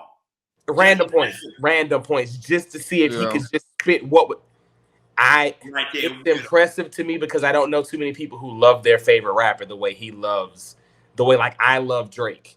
I'm a Drake head. And it's crazy. I tried to fight it for years. I tried not to admit it, but then Spotify but it's crazy because Spotify tells me yearly I'm in the top 0.0001% of all listeners. Okay, Drake don't miss. I'm not gonna not admit that no more. So I'm a Drake Drake don't miss. Drake but that's like you can turn on a random Drake song at a random point in the song, and I'm gonna spit it. But with you having a love and a passion for wrestling, before you find your love and your passion for music, and then you finding your love and passion for music, when it intersects, give us your feeling of not only how it made you feel when you realized you could rap about wrestling or you could incorporate it, but also the history of music in wrestling. Because, we had the rock and wrestling era in the 80s, even going forward to, the WWE thematics and the introduction of prime example, you got a DX jersey on Run DMC doing the Kings of Rock theme song. Method Man. That's still my favorite DX theme. I love it. Method Man doing the Rock's theme. That was a hit. That was fire. Finally, the Rock has come back. It was. You fucking crab candy coated act. Yeah, don't get me started, bro. You smell what the Rock smell. Do you smell what the Rock is? And even the Rock going over to Wyclef and dropping the It Doesn't Matter track. Hogan using Voodoo Child for as long as he did. Brad Armstrong getting Wings, Rainbow in the Rose, and getting an instrumental of that. DDP getting Nirvana and getting that knockoff theme, which ended up being one of the best themes period ever. What you got, Black? You know what gets me? What gives me the goosebumps? And it just happened recently. And it's a song that for whatever reason it gets me every time when I hear it. Was it that I don't know dude's name in NXT, but he came out to that Journey. Yeah. That song right there. Oh yeah. Right I was like, wait, huh? You said Hill. Ways is that ish, bro. Dog. That Journey, that's something, dog. I'm getting goosebumps now just talking about it. It's Journey, bro. It's one of those songs like anybody. When you come out to it, man, it gets you hyped. It gets me hyped. It gets you. You know what? I'm about to go turn it on now. Put my headset back on. About to put my headphones back on. Brett tried to step out for a second. We go when he comes back, we're gonna definitely let him. But while he's gone, we're gonna touch on AEW. What? Samoa Joe and Keith Lee. Yes, that's what I've been wanting to touch on. Let Blackout have it. We're gonna let Blackout have it. Yeah, because he's gonna say what I want to say. So go ahead. Well, I don't know if I'm going to say what you're going to say, but I'm going to say this.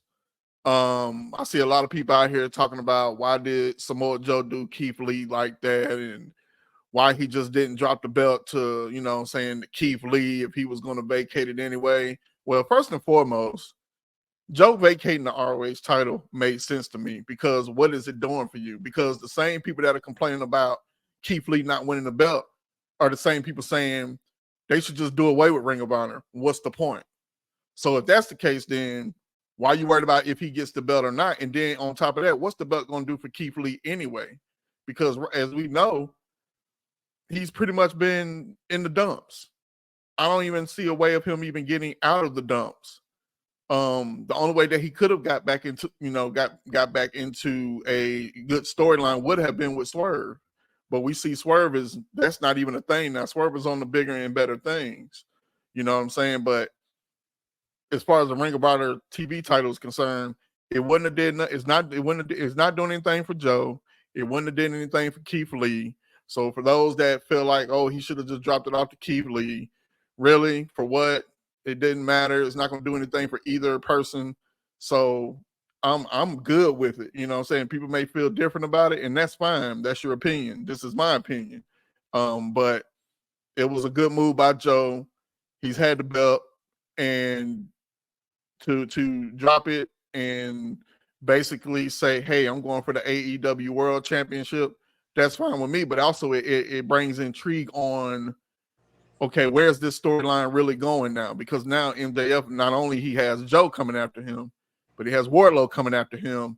We still got to figure out who's under the devil mask. You know what I'm saying? Who knows? That may be a whole collective group that we just ain't seeing. We're probably seeing the people that are involved right in our face and just don't even know. It's Dolph Ziggler. But yeah. So with you on that, Black, I'm actually on the other side of you. I'm with some of the people, but I'm not with them the way they are. I feel like the way Keith Lee has floundered, this was the moment for you to make him a big deal again. But I don't think he needs to beat Samoa Joe. If you knew Joe was going to relinquish the title, because let's be honest, ever since Joe stopped being the king of cable, that's when the belt went downhill. When he was doing the king of cable, when he was the TNT champ and the Ring of Honor television champ, once he lost that's when the belt went down. But I will say this. I do not think he had to beat Samoa Joe for the moment to matter. If Joe was going to relinquish the belt anyway, I feel like you need to do a behind the scenes segment, have Joe still cut his promo, but not in ring, and you have him relinquish the title, stating that he's already beaten the record as the longest reigning television champion. And hey, you can be done with Joe in the title, and then you either set up a title match between Keith Lee and someone else, or you set up a tournament to determine a new champion, because we know AEW loves their tournaments. Yeah. You set up a tournament to do to crown a new champion, and you have Keith Lee's moment and his ascent be for the Ring of Honor television title. You can do that and have him and let's be honest, hey, you can actually even have him run into Swerve. But you don't have to, because right now Keith Lee they were developing a story with him and Shane Taylor. Why not have a tournament and have that be the tournament finale match? And now you've reestablished Keith Lee as a threat. So for the people who were saying, we're talking about the Ring of Honor Television Championship situation with Joe relinquishing the title after he beat Keith Lee. And the thing about it is with Keith Lee, like I said, the way he's floundered over the last year, he is a name that can bring credence to Ring of Honor. If he's your television champion and Eddie Kingston is your Ring of Honor champion, and I can't remember who the pure champion is for the life of me. Is it still Cat? Is it okay? Mm-hmm. And then MJF is still one half of the tag team champions. Yeah. You have so many names now that, and I'm gonna be honest with you. After we heard the news of CW offering Tony Khan, a bag to showcase Ring of Honor and him turning it down because he wants television rights, that right there was I sniffed a line, and I shouldn't have done that before I got this offer. He's a moron. Yeah. And we gonna talk about that. But with the title situation, me personally felt like this was a time when you could have reestablished Keith Lee. Like, you done took the man Pyro away. My man, like, he don't come out with his cape no more, which is fine because he had looked like a Gandalf the White. Well, yeah. Yeah, that's exactly what he looked like. But like I said, you don't have him beat Joe. You don't have him beat Joe if you have Joe going after the world title. But the story is there for Keith Lee and Shane Taylor. The story is there for Keith Lee and Swerve. You can have Swerve lose by disqualification. He does not have to lose. Because Swerve is on a roll right now, and that's what I'm fearful for with this Page and Swerve 2 match. I feel like they're gonna I feel like Page. Get him away from Adam Page, please. Get him away from him. All it's gonna do is suck out the charisma. Page is a charisma vacuum. I don't understand the love that some people have for that guy. Like, y'all know 3 years ago. 3-4 years. No, y'all know 3-4 years ago, I was saying he's not that guy, and I was not wrong.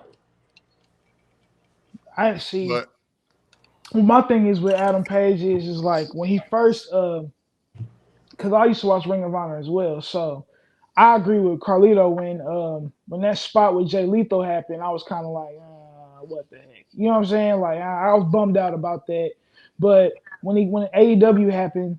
And he came in and he was like, you know what I'm saying, this tough cowboy, like beer drinking. He was like, you know what I'm saying? At that time, I was like, okay, he's trying to show that he's like this stone cold killer. Like he wanted to be something. And I was like, okay. Then he turned into this sappy, mopey, schoolyard, woe is me cowboy. And I was like, what happened? And then he became a charisma vacuum even more. I'm like, yo, this dude is just he just is not it. So I agree with Carlito on that one. He's just not the guy. I'll tell you what happened. He didn't become the leader of the Dark Order like everybody wanted to, which probably should have done something for him. Yeah. Dark Order is a charisma vacuum. So my thing is, what don't drop it. He already did. He already did. He already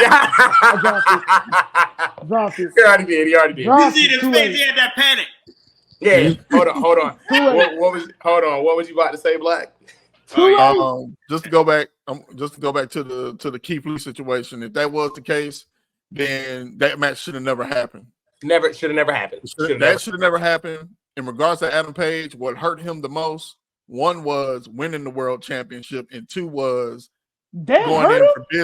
going in for business against CM Punk. Yeah, that hurt. That's what killed him. If winning the title hurt him, going against Punk on national television killed him.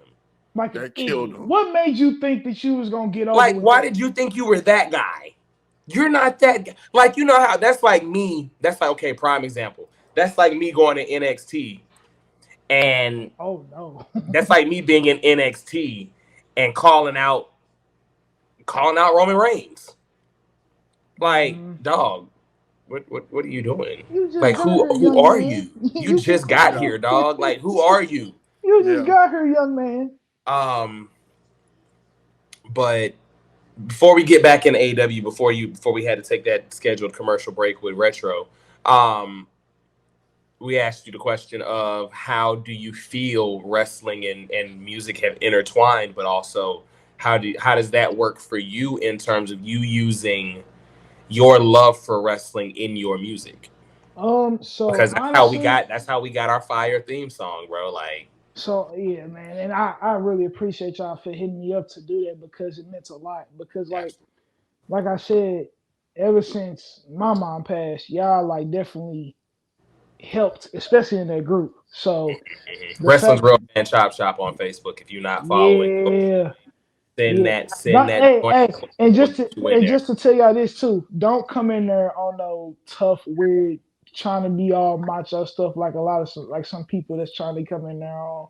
And don't come in there thinking you know, and don't come in there thinking you know everything, because you will. We hold receipts and you will get challenged. If you want to join, don't do it. A group of passionate wrestling fans, Wrestling's Real Fan Chop Shop on Facebook, Wrestling's Real Fan Chop Shop. Come join us. Come join us, please. Like you won't get your feelings hurt. You will be embarrassed. you will get shamed. You gonna want to leave. Right. We've made people leave for coming in thinking they, you know, hey, listen, one band, one sound. One man don't make the group. Ain't nobody coming to see you, Otis. And you gotta know how to hold your own and stand on business. Stand on your. If you're not gonna stand, I had to learn that. I learned that the first month I came in there. Boy, when I say it, all of them that's in here right now, they ushered me in because they knew I knew what I knew. But it's like when they found out that me and Shane and Austin I knew each other, it was like we got to bring them in. We got to drag them somehow. Yeah. They dragged me for a month, and not one time that I back down, not one time that I leave. I literally was just like, I know what this is. And I became family ever since. And they've been my family ever since. No, what you said was you got to relax. You got to chill. I do, bro. You got to relax. You got to relax. No, bro. It be Black and 211 and Mo. C-Mo be wilding. So I'll be like, y'all got to relax. And then 211 talking about why everybody gotta relax? Why can't people be on TV time? I just be like, hey, Rhea wearing them black shoes again. Hey, you gotta relax. No, because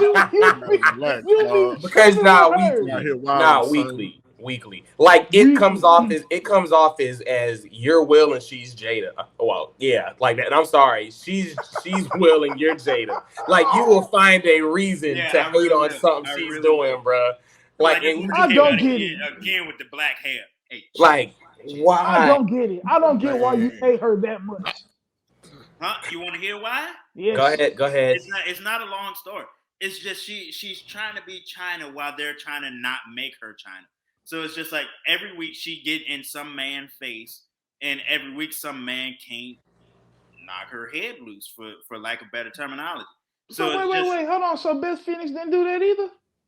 No, because she got her head knocked loose because it was a different time. Yeah, nah, Beth got roughed up a little bit. So did Nia. I'm saying Nia Jax did it too, but Nia got roughed up. Nia got beat up in that rumble. But nobody's giving Rhea a receipt yet. Because ain't nobody stupid. Every week.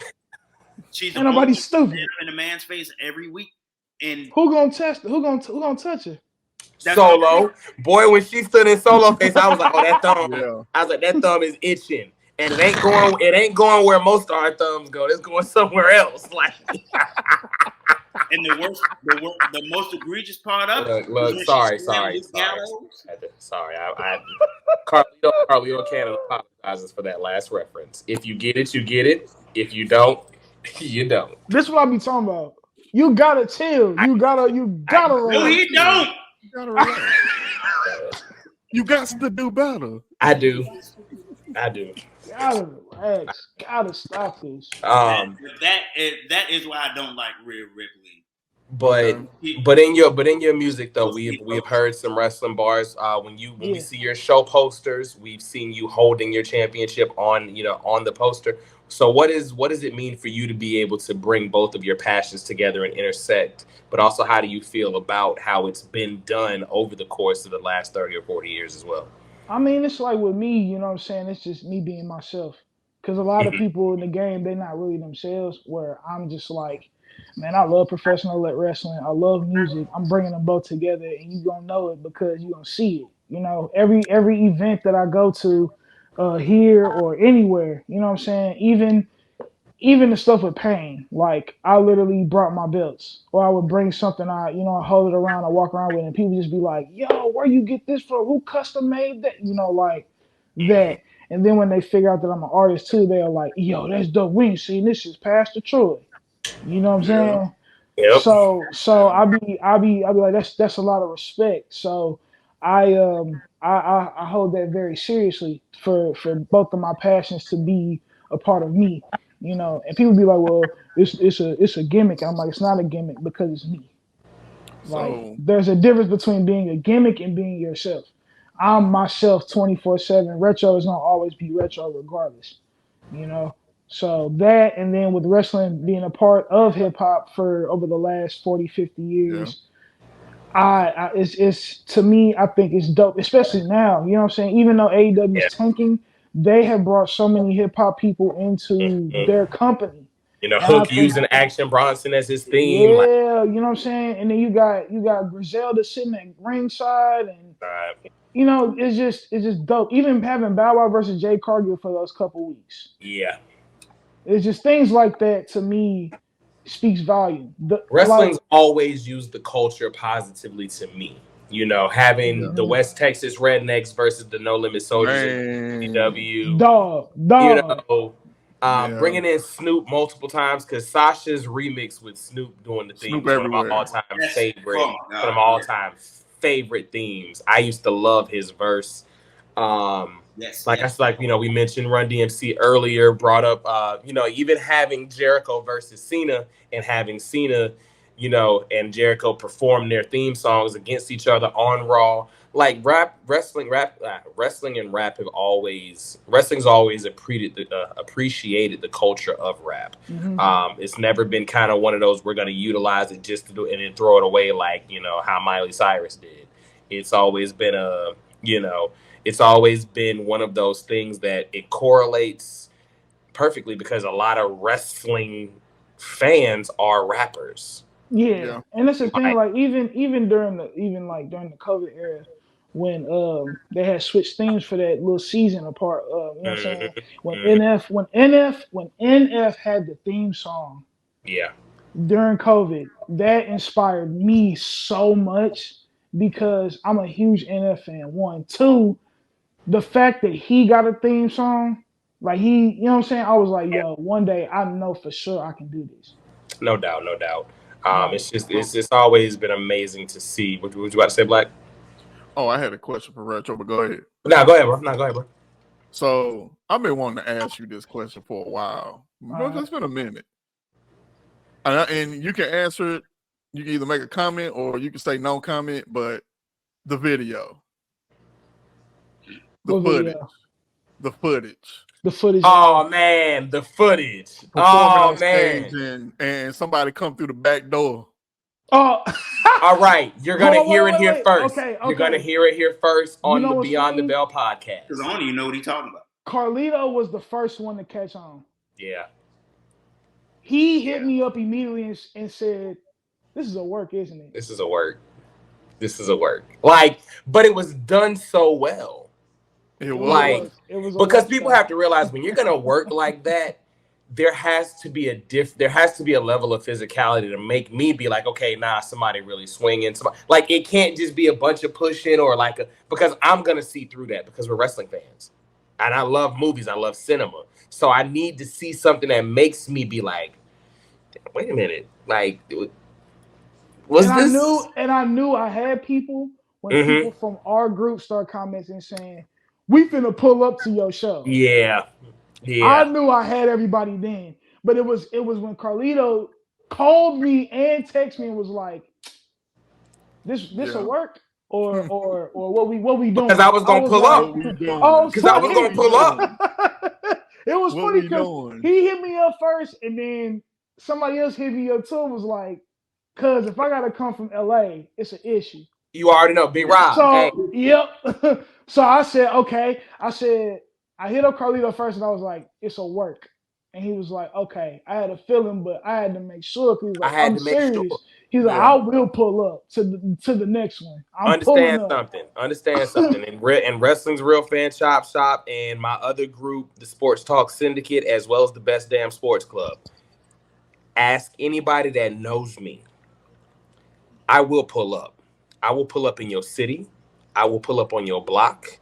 I don't care. I'm 10 toes about mine all the way through. That's how I met Blackout Jones. It wasn't on no pull up. It was hey, bro, this is going on, and I pulled up. You know, God rest his soul. Rest in peace to our brother Mark. We love you, bro. I drove to Alabama plenty of times. I've driven to Missouri to meet some friends. You know, some people.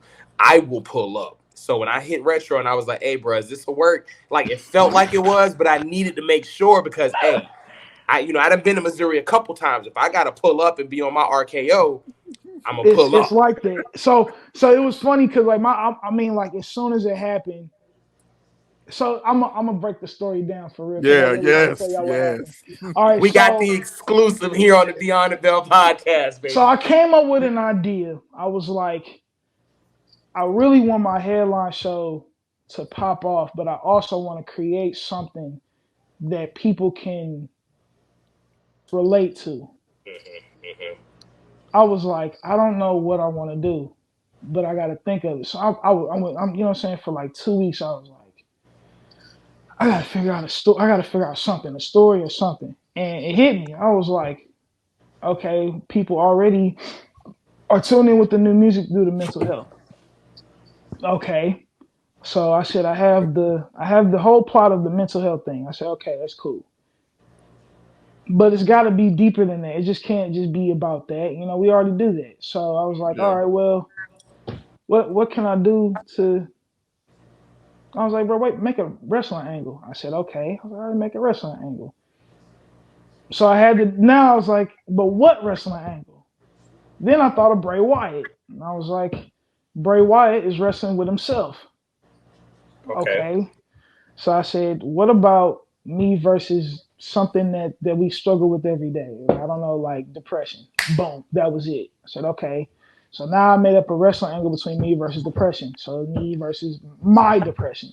Yeah. And one of my homies who wrestles, like he is a professional wrestler in the community here. And he's one of my friends from high school. I hit him up and I was like, yo, I need you for something. He's like, what's up? I was like, all right, well, I'm doing this wrestling angle that's going to lead up to my headline show. And he's like, okay. He's like, what is it? And I told him, I was like, me versus my depression. You're going to be my depression. We're going to put you in a mask. We're going to make you do certain things. But I said, but we actually have to create some heat. We can't just go back and forth online. It's not going to work. I tried it. It just was like, it worked for like 2 seconds. And then it was like, people just stopped responding to that other page. And I created the other page, by the way. I created the other page and I started talking to myself. And people were like, hit me up saying, who is this? Who is this? And me having to stay in kayfabe going, I don't know who this is. Yeah.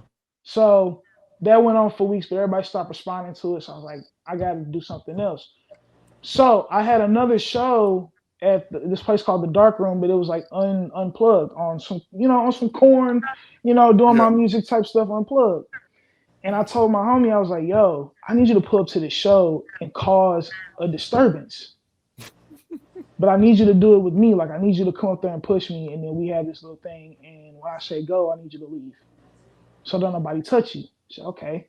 Now I had another friend in on it as well. So that way, when the time comes, he can. If something happened. If something happened, he can escort him out the building without him getting hurt. Yeah. So people were there, you know what I'm saying? My peoples was there. It was all like, the show was happening. And then at the end of the set, he came up and he had a mask on, you know what I'm saying? Yeah. So nobody knew who he was. And we got into a little altercation. He pushed me or whatever. And then he left. That caused so much heat for the next, I don't know how long. It was like people were inboxing me. The video was getting like more traction the more people start to see it. But the problem was, and this is when I had to kill it, it was because more of my other friends. More of my other friends. Go ahead and say it. Your goon squad was ready. Was either calling me or texting me, and this was like it was gonna get real bad. So They watched it and then they hit me up. They didn't comment. They didn't react to it. Like real G's moves in silence. So yeah, they hit me up and was like, "Yo, what's the word?" People came to my house. Damn. And was like, "So what we doing?" You know what I'm saying? Like it was one of them. It was one of them. So like that time I didn't realize. I was like, dang, a lot of people straight care about me like this. So like, oh, okay. So I didn't know. But it was when Carlito hit me up, the other homie hit me up, you know what I'm saying? And was like, what we doing? Understand something. We're not pulling up to fight. Understand? We're not pulling up to fight. I'm too old to fight. And if so you don't know I had to explain it to him. Yeah. So when he hit me up, I was like, okay, it's serious. Like I need to kill this angle before. But when you told me, like I kept it to myself. I didn't want to blow your angle up because I was like, hey, you know, when you have backstage knowledge, you keep that. You know, we don't drop spoilers. So I just wanted, I wanted to give respect to the angle, but we loved it and we were just like, bruh, hey, like I said, me and the homie neighborhood. Listen, that's what I'm saying. Like even when he hit me up, he was like, the first thing he said was, "Hey, cuz." Hey. He said, "Hey, cuz." I don't know who that. He commented on the video and said, "Cuz, when your next show?" And I was like, "Oh no." You know what? Oh no! You know what time it is. You know what time it is. Then he inboxed me and said, "Cuz, what's the word with the next show? I'm pulling up and I might bring some people." I said, I gotta kill this immediately. Yeah. You did good killing it, because I promise you. Because somebody I didn't want my partner to get hurt. I did not want that to happen. So I killed the angle, and it was smart brainstorming it and bringing it to fruition. But the safety of other people involved, I was not telling people it wasn't real. I shut up about it, bro. I was really in kayfabe. No, yeah, I feel you. Even Nando, the right thing. Nando didn't even know about it until I had to explain it to him. Nando was even like, "What are we doing?" And that's some other stuff like, but it's just when I got them phone calls from people like, "Yo, what are we doing?" It was like, okay, I gotta kill this angle before it gets too out of hand. But that's pretty much happened. It's supposed to be me versus my depression going all the way up to the championship show, and then me defeating my depression, you know what I'm saying, and things like that. I had a whole bunch of stuff for it. Like if you saw the vignettes of me, like when we moving, you know what I'm saying, the title match cards things where we was moving and stuff, I thought of that. I was gonna have me versus depression on that, you know what I'm saying, just certain things like it was an actual wrestling thing. Like I wanted to feel like a WrestleMania for hip hop as far as that show goes. So that was the plan, and that was what I wanted to do. But I killed the angle because, like I said, due to safety reasons, and because everybody was just like, it was just kind of dying off. I was just like, I'm gonna just kill that angle, but keep the whole vibe of the wrestling with this show, because that is what I wanted it to be anyway. And I came up with the title match cards, the stage, all that stuff, bro. Like, it was amazing how it came out, but you know what I'm saying, I definitely tapped into my professional wrestling side. I'm like, I want to create an angle with this and get people to really, you know, get involved, and which they did. So what it means is that you did too good. And appreciate that. Too good. Whenever people think that an angle is real and will talk to you real about it, that's the best angle it can be. Absolutely. So initially, well, first of all, I like how you did all that, because it kind of reminded me of the Mid-South Memphis wrestling back in the 80s. Where, you know, it was so heavy, you know what I'm saying? But secondly, when I first saw the video, I hit these dudes up and I was like, hey, I don't know, but it look like we got a problem here. We got a problem. And once you chop shop for life. So we was over here talking like, what we need to do. Also, I knew it. Because, you know what I'm saying, me and Carlito talk frequently, but it was like an immediate. It wasn't even immediate. I seen it and picked up the phone. He did not wait. It was literally the next. It was in the next hour or two. He literally texted my phone. I seen it and picked up the phone. Like, it wasn't I'm gonna call him tomorrow. Nah. I seen it and okay, what's good? Like, do I need to It was a. Hey, what's the word, little bro? You good? I was big like, facts. Speaking of mass assailants. Yeah. Who do you believe is under the devil mask in AEW, bro? I don't know. I don't know. I want to say who? I thought you was gonna say Blackout. I'm gonna be so because I said it because it probably is Blackout. I've said if it's Jack Perry, Tony Khan is officially done. I'm through.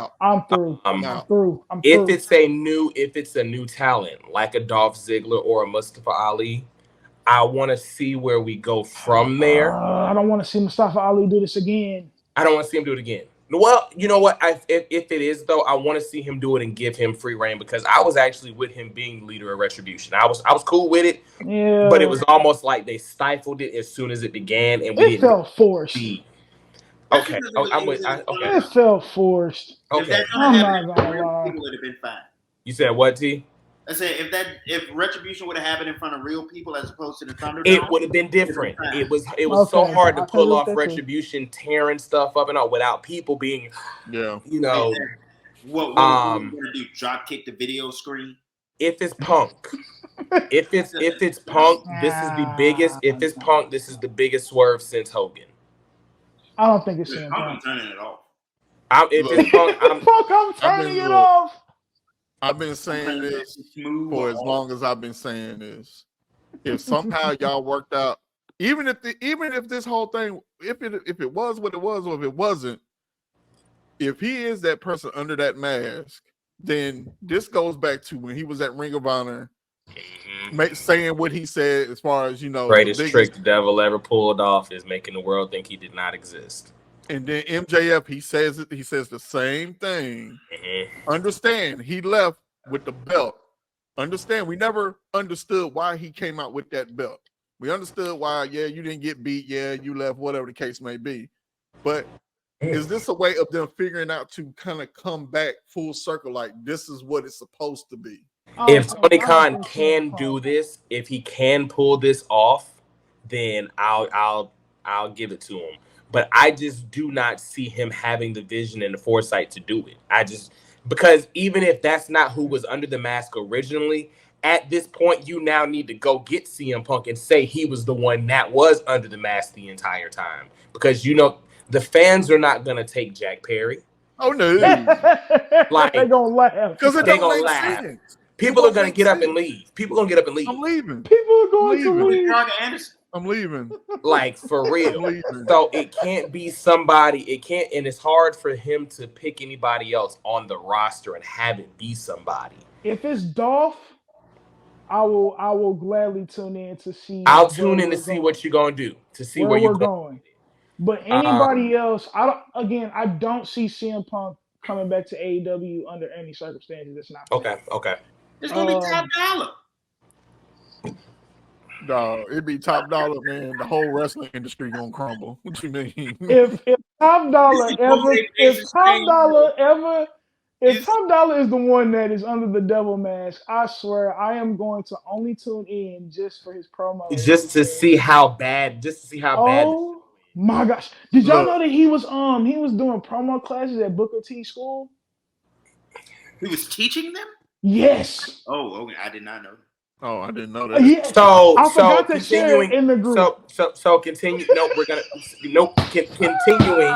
So continuing the AEW train. I was going to say, go ahead with that story because I needed a bathroom break. My guy, Dancing Daniel Garcia, got an AEW world title shot.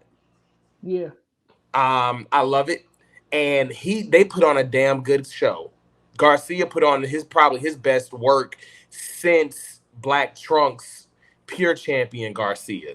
I'd love to see it. Can we say that not only him, but Keith Lee had the best match that I've seen him do. That's the best AEW match I've seen Keith Lee had. I've seen him have in a while. Mm-hmm. Sting and Darby versus the Outrunners. I have no idea why that was even a thing, but whatever. I didn't watch it.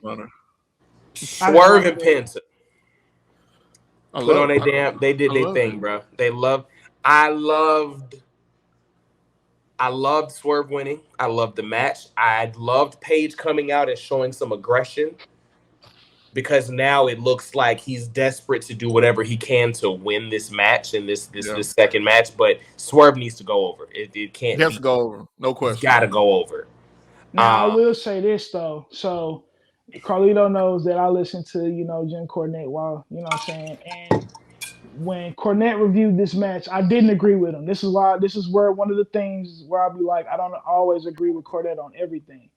I did not agree with him because, of course, he don't like the Lucha Bros. He thinks that they do the same thing in the same matches. Well, it's like whatever. But okay, I did like this match. I'm not gonna lie. I enjoyed seeing this. I thought it was a good match. I thought it was good. I'm not gonna lie. I thought this was fire, and I was like, I like seeing Swerve in these type of matches because he needs to be shown off more with the charisma and the athleticism and his work and what I'm saying, who he really is in ring. And we haven't seen that lately because of the bad creative. You know what I'm saying? So seeing him in these matches lately, especially with with him working with Adam Page and him getting over the way that he is. Like him dressing Adam Page down every week has been nothing but entertaining for me. So I like the way that Swerve is being presented right now. I think that Tony Khan and whoever else is helping book, they need to make sure that he goes over, because if they have Adam Page beat the bejeebus out of him or anything else, then it's just gonna be like, bro, what was the point of y'all even? You know what I'm saying? Like bringing him or trying to put him over. So I like what they're doing with Swerve right now. I think that Prince Nana also being his manager is also helping put him over. You know what I'm saying? Him dancing in the background while Swerve is being serious and motivated. I am happy to see where this is going. And I think another thing is too, with what y'all was saying earlier with the whole thing with Samoa Joe dropping the title, the ROH TV title. I think that Keith Lee needs to hold that title. I think Keith Lee should have a title and he needs to be taken more serious as well. We have not seen Keith Lee in a serious role in a long time because of bad booking, bad creative, just an overall terrible, terrible way of showing who he is. I didn't like him when he died, when he, what I'm saying, hair went gray. You didn't like the gray? No. I didn't really feel that with the cape. It was just bad. It was just like, bro, what are we doing to Keith Lee? You know what I'm saying? It's a bunch of wrestlers I feel like that in AEW, but there has been certain people where I'm just like, what are we doing? Yeah, Keith Lee is the guy that we felt like that about, but everybody can't hold a championship. It's like with Jay White right now. Jay White has the AEW title in his possession. MJF hit that ring trying to go get his belt back. He failed. Does everybody like how MJF is being presented right now? I think his run is about over. I like how he's being presented, but I think his run is about over. He's reached, I'm going to be honest, I feel like he's reached his apex in AEW. I feel like we're there. I think he needs to leave. Yeah, I think he needs to leave. We saw the Devil again beat up the Acclaimed. We don't know who it is. I don't like how the Acclaimed is right now. I don't like the whole, be our friend MJF. What happened to Max Caster? The person used to come out and belittle people. Go crazy. Bro, I don't like this. I don't like this soft Acclaimed. I don't like none of this. I don't like this soft MJF. I don't like this. And if you notice, they're using MJF to hold the company up because they're putting him in every storyline. He's their Cena right now. He's their Cena. Why? You know what I'm saying? It's tough to do. You're gonna burn the kid out for no reason. Yeah, you're gonna burn the kid out, but you're also gonna drive up the price for the negotiations. Last week. Is he really being burned out of all that rest he had? So that's the crazy thing. He hasn't wrestled. He's just been featured, but he ain't been wrestling. He ain't been wrestling at all. But I mean, my thing is with what I'm saying is that MJF, and this is me, you know what I'm saying? Y'all know how I feel about MJF personally. I think MJF is probably one of the best heels that we have in the business. And the reason why I say that is because he can talk. He has a psychology for talking. He can really do that. He can really piss people off. This also shows that he can be a face. Yeah, I'm enjoying the face run. I love that he's ingrained himself with the fans. I do enjoy that he's celebrating with the fans a little more. His talking, and I enjoy face MJF. I love heel MJF. I don't have he's not one of those talents right now that it's like, for me, he has to align either one. I'm enjoying both. But we'll see. Full Gear's Juice right around Robinson the corner. is the best member in Bullet Club Gold. False. He's trash. Oh no. Yeah, they don't. Juice Robinson's trash. What? He reminds me of the little honeycomb. He reminds me of the little honeycomb Tasmanian devil back in the day. Like, I just don't care. I can't stand. Bullet Club Gold then? The Guns. I can see that too. We love. Only reason why I say Jay is because Jay just got a lot of charisma. We love the Guns here. But that's also because of experience. Why you like this every week? Yeah. All that is aggravating. I get so tired. Yeah, I'm just like. But last week, Juice Robinson. Yeah, I love week, I enjoyed C.J. Parker more. You remember C.J. Parker? Oh no, you're doing a lot now. You're wild. You have a lot. Last week we introduced a brand new segment, and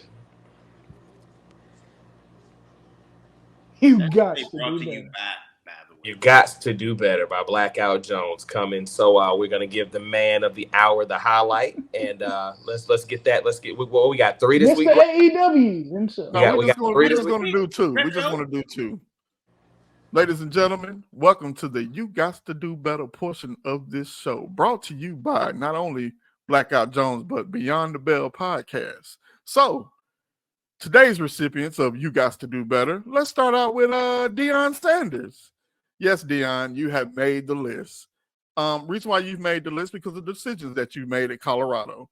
Demoting your offensive coordinator, who was a head coach for 4 years at Kent State, and you took him from there to bring him here to demote him. Understand, it's not your offense that's the problem. It's your defense. And a little bit, if not, your offensive line that's causing the problems. Not the offensive coordinator. You need to fight. You should have demoted or at least fired the defensive coordinator and the offensive line coach. But, that goes to show that maybe you're just not a football coach and you're just a motivational speaker. On to the next guy, the one and only, the man, Billy Cocaine Corgan. This guy. When we say, what is it that we say? When a person fumbles the bag, this is what it looks like. Yeah, buddy, you fumbled the bag. You fumbled the CW bag because you wanted to have a Pulp Fiction moment. You want to have strippers, the Gimp, and the devil, and snorting the line. Really? Come on, guy. You know you got to do better. But it looks like you won't be able to because CW has moved on from you and have went to NXT. So for that, yeah, you made the list. And that's all for tonight. And definitely next week, we will have more in store.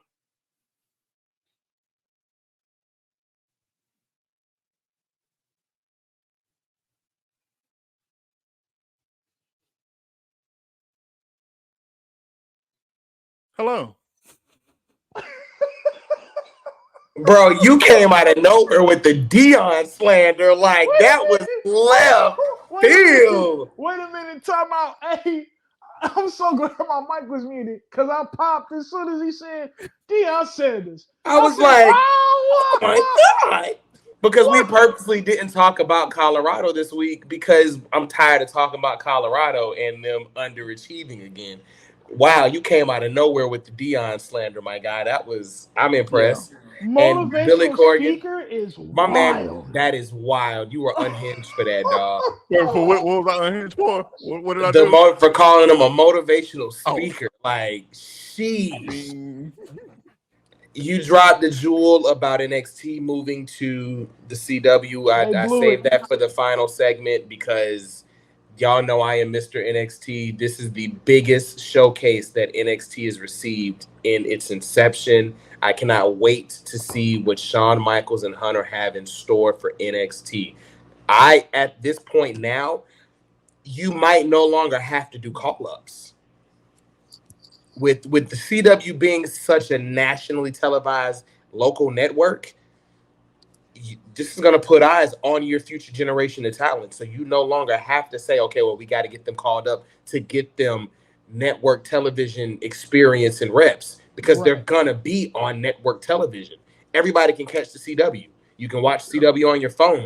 You can watch it on television. You can watch it anywhere. Like, we're at the point now to where Shawn Michaels' writing is going to be tested beyond where we're at now. And we all know that NXT is arguably the best wrestling show on television right now.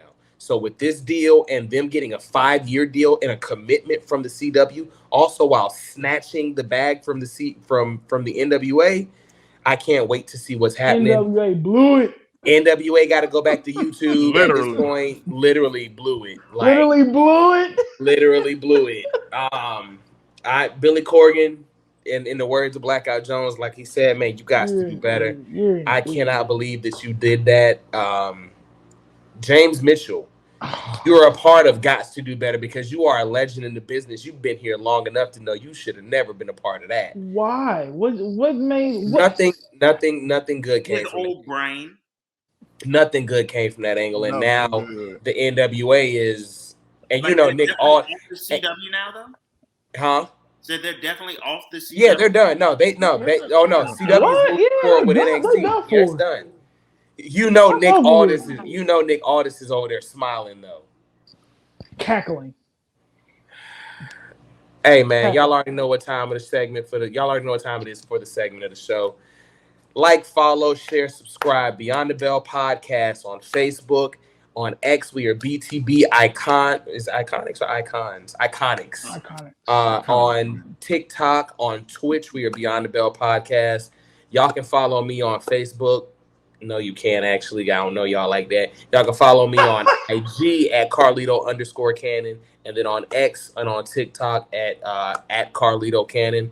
Blackout, let them know where to follow you at, brother. Yo, y'all can follow me on IG at Blackout_Jones. You can also follow me on Facebook, Blackout Jones. And you can also follow me on X, Twitter, whatever you want to call it, Joker Driver 514. Mr. 211, let the people know where they can find you at, brother. The only place you need to find me at is Instagram. At manofsteel_BTB. That way you can see my life. And then the things of the BTB nature. Otherwise, you don't know me on social media. If you know me, no, you don't. Oh, Retro Champ, let the people know where they can find you, brother. Yo, what up? So you can find me on IG at The Retro Champ. You can find me on YouTube at Retro Champ. You can find me on the X at The Retro Champ. You can find me on TikTok at The Retro Champion. So yeah, I'm everywhere, man. My music is everywhere. Apple Music, plug the music. Tidal, Apple Music, Spotify, Tidal. All of that. You can find. If you love the theme song, go follow my man. Give him some listens, bro. Give him some spins. My dog, he's a very creative mind. We support him here at the Beyond the Bell Podcast. So y'all already know we're not gonna give y'all nothing whack. Y'all know that because I mean, you know what I'm saying? Retro finna have me on the track, like, ooh yeah. Hell yeah. Don't do it. Don't. Why he looks so serious? Bye. So bye. Don't do it. Bye. Yeah, you did it. Yeah, you did it. Y'all already know we have the merch coming. We got the apparel coming. Your official Beyond the Bell tumblers coming. I'm gonna go ahead. I'm gonna show y'all the first run. This is not what's coming, but this is the ideas that are coming. We got the jewelry coming. We got the tumblers. We got, like I said, we might have socks coming. Just know we about to roll out on y'all, and y'all can't stop this train. Like we say every week, we here. We not going nowhere. Thank y'all for the love, support, reaching out, the personal comments. Make sure y'all follow. Y'all hit us up on YouTube, Beyond the Bell Podcast. Make sure y'all follow us on Spotify, Beyond the Bell Podcast. Apple Play podcast coming soon. I've been in touch with the Apple people about what's going on with our channel. It's not uploading, but I'm working on it. We're working on it. We're trying to get it to y'all. We're on Twitch. We will be, once we start going live in season 2, we will be sharing at Twitch as well. We'll be able to give y'all some more content there. Here for season 1, we just want to get into our zone and make sure we can bring y'all reliable and relatable content. But season 2, we're dropping bombs on y'all. We got guests. We got interviews coming. We got Can I talk about one of your guests? Can I talk about one of your guests? Yeah, go right ahead, sir. We got Mr. Ruckus coming as the interviewee. We have Mr. Martin Stone, aka Danny Burch, coming. We have an interview coming with possibly. Never mind. I'm gonna save that one. That's your interview, Mr. 211. I don't want to spoil the bag on it. Just know that interview don't spoil that one. Y'all have no idea Not what's that coming. one. We got Mr. Darius Lockhart of Ashe Wrestling coming. He's going to be talking about the promotion and about his career. We got a lot coming. We are working behind the scenes to get the creeds on here. Like when I tell y'all the fire that's coming and what we working overtime to bring y'all the content that y'all love and that we love to give y'all. So for this week, we had a great show. Mr. Retro Champion, thank you for filling in for our brother Trigger Trey. You did phenomenal. Hold on. I got you too. I saw your hand raised. But you that student in the back of the class that I'm like, what are you gonna say? What are you gonna say that you don't raise your hand? What I'm gonna say is, go ahead, 211. Go ahead. Do we want to give our man this while he on the show? Oh, what we doing? You know that thing? That thing? Yeah. What thing? That thing? You know, of the. You know when we was gonna shout him out? We shot him out for being the fan of the month. Hey man, he's here. I'm with it. What? Yeah, my man. For the October fan of the month. Exactly. What? The Beyond the Bell podcast fan of the month, Mr. Retro Champ. That is why we reached out to you. So we were gonna. Yeah. So initially we were gonna give you your flowers video like how we did last month's fan Bree, but we want to keep everything fresh. So we wanted to give her, with her being the first fan, we wanted to make sure that we locked that in permanently and in the video style. So this month, when our brother had to go do something, I was like, who can we bring on? Let's bring on the fan of the month. So for October, the Beyond the Bell podcast fan of the month, Mr. Retro Champ. Give it up. Give it up for your boy. We appreciate the support. We appreciate the love. We appreciate the theme song. And we definitely appreciate you being a guest tonight, my brother. Anything you want to say to the people? Hey, y'all need to definitely go check out my boys, the Beyond the Bell podcast on Spotify from episode 1 to now. I need everybody to subscribe to their YouTube, their Spotify, go follow their Instagram, and follow the Chop Shop. You know what I'm saying? We good people in there. Like I said, it's nothing but good energy. Unless you bring the bad energy, then we got it. We got a goon squad in there. But you don't want to run enough. But I will say this, and so this whole so for the past couple of days, I've been giving flowers out to people in my scene and people that have been like, a big part of my career, and I shouted them out Beyond the Bell, and the whole Chop Shop really. You did. Now we love the post, brother. For sure. I didn't read all of that, so I was either happy. Hey, I cracked up, bro. When I saw 211 come across my screen, I'm like, this can I read all of it, bro. You know I read all of it. But no, like I was like, I really do appreciate y'all for real for bringing me in as family. And absolutely. I really do consider y'all as family. So the fact that we all have got something in common as far as music, wrestling, and things like that is beautiful to me. So I appreciate y'all from the bottom of my heart, and I appreciate the whole Chop Shop, and I appreciate y'all for hitting me up and like, yo, we want you to, do our theme song. I'm like, what? For sure. Went straight to the studio immediately. What I'm saying? Came out with that fire, bro. Quickly. My dog. So I hit up my producer. He's from the Netherlands, and I hit him up. Wow. Yeah. My man, and little dude, he like 19, cold. He cold with it. Nah, that beat was it though. So I hit him up and I was like, yo, I need you to do me a favor. He was like, what's up? I was like, I'm about to do an intro for this podcast, and I'm really, really close with these guys, and I need something now. He was like, what's the word? I said, I need some boom bappy that's mixed with wrestling. I don't care what it is. He was like, man, what? Sent it in an hour.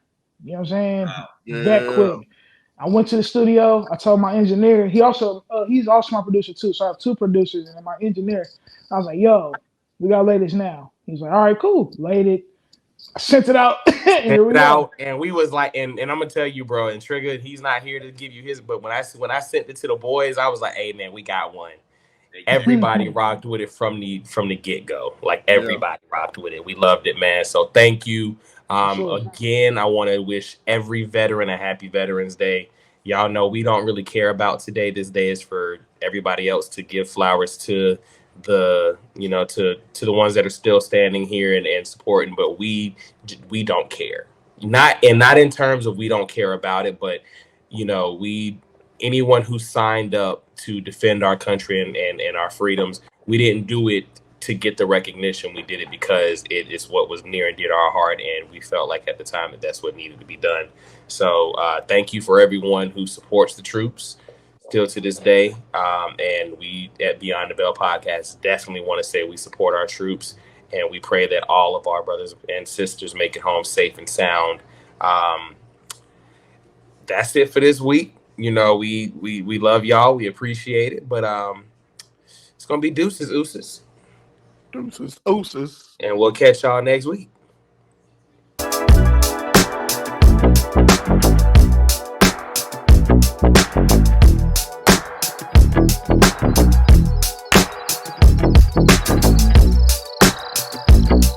Thank you.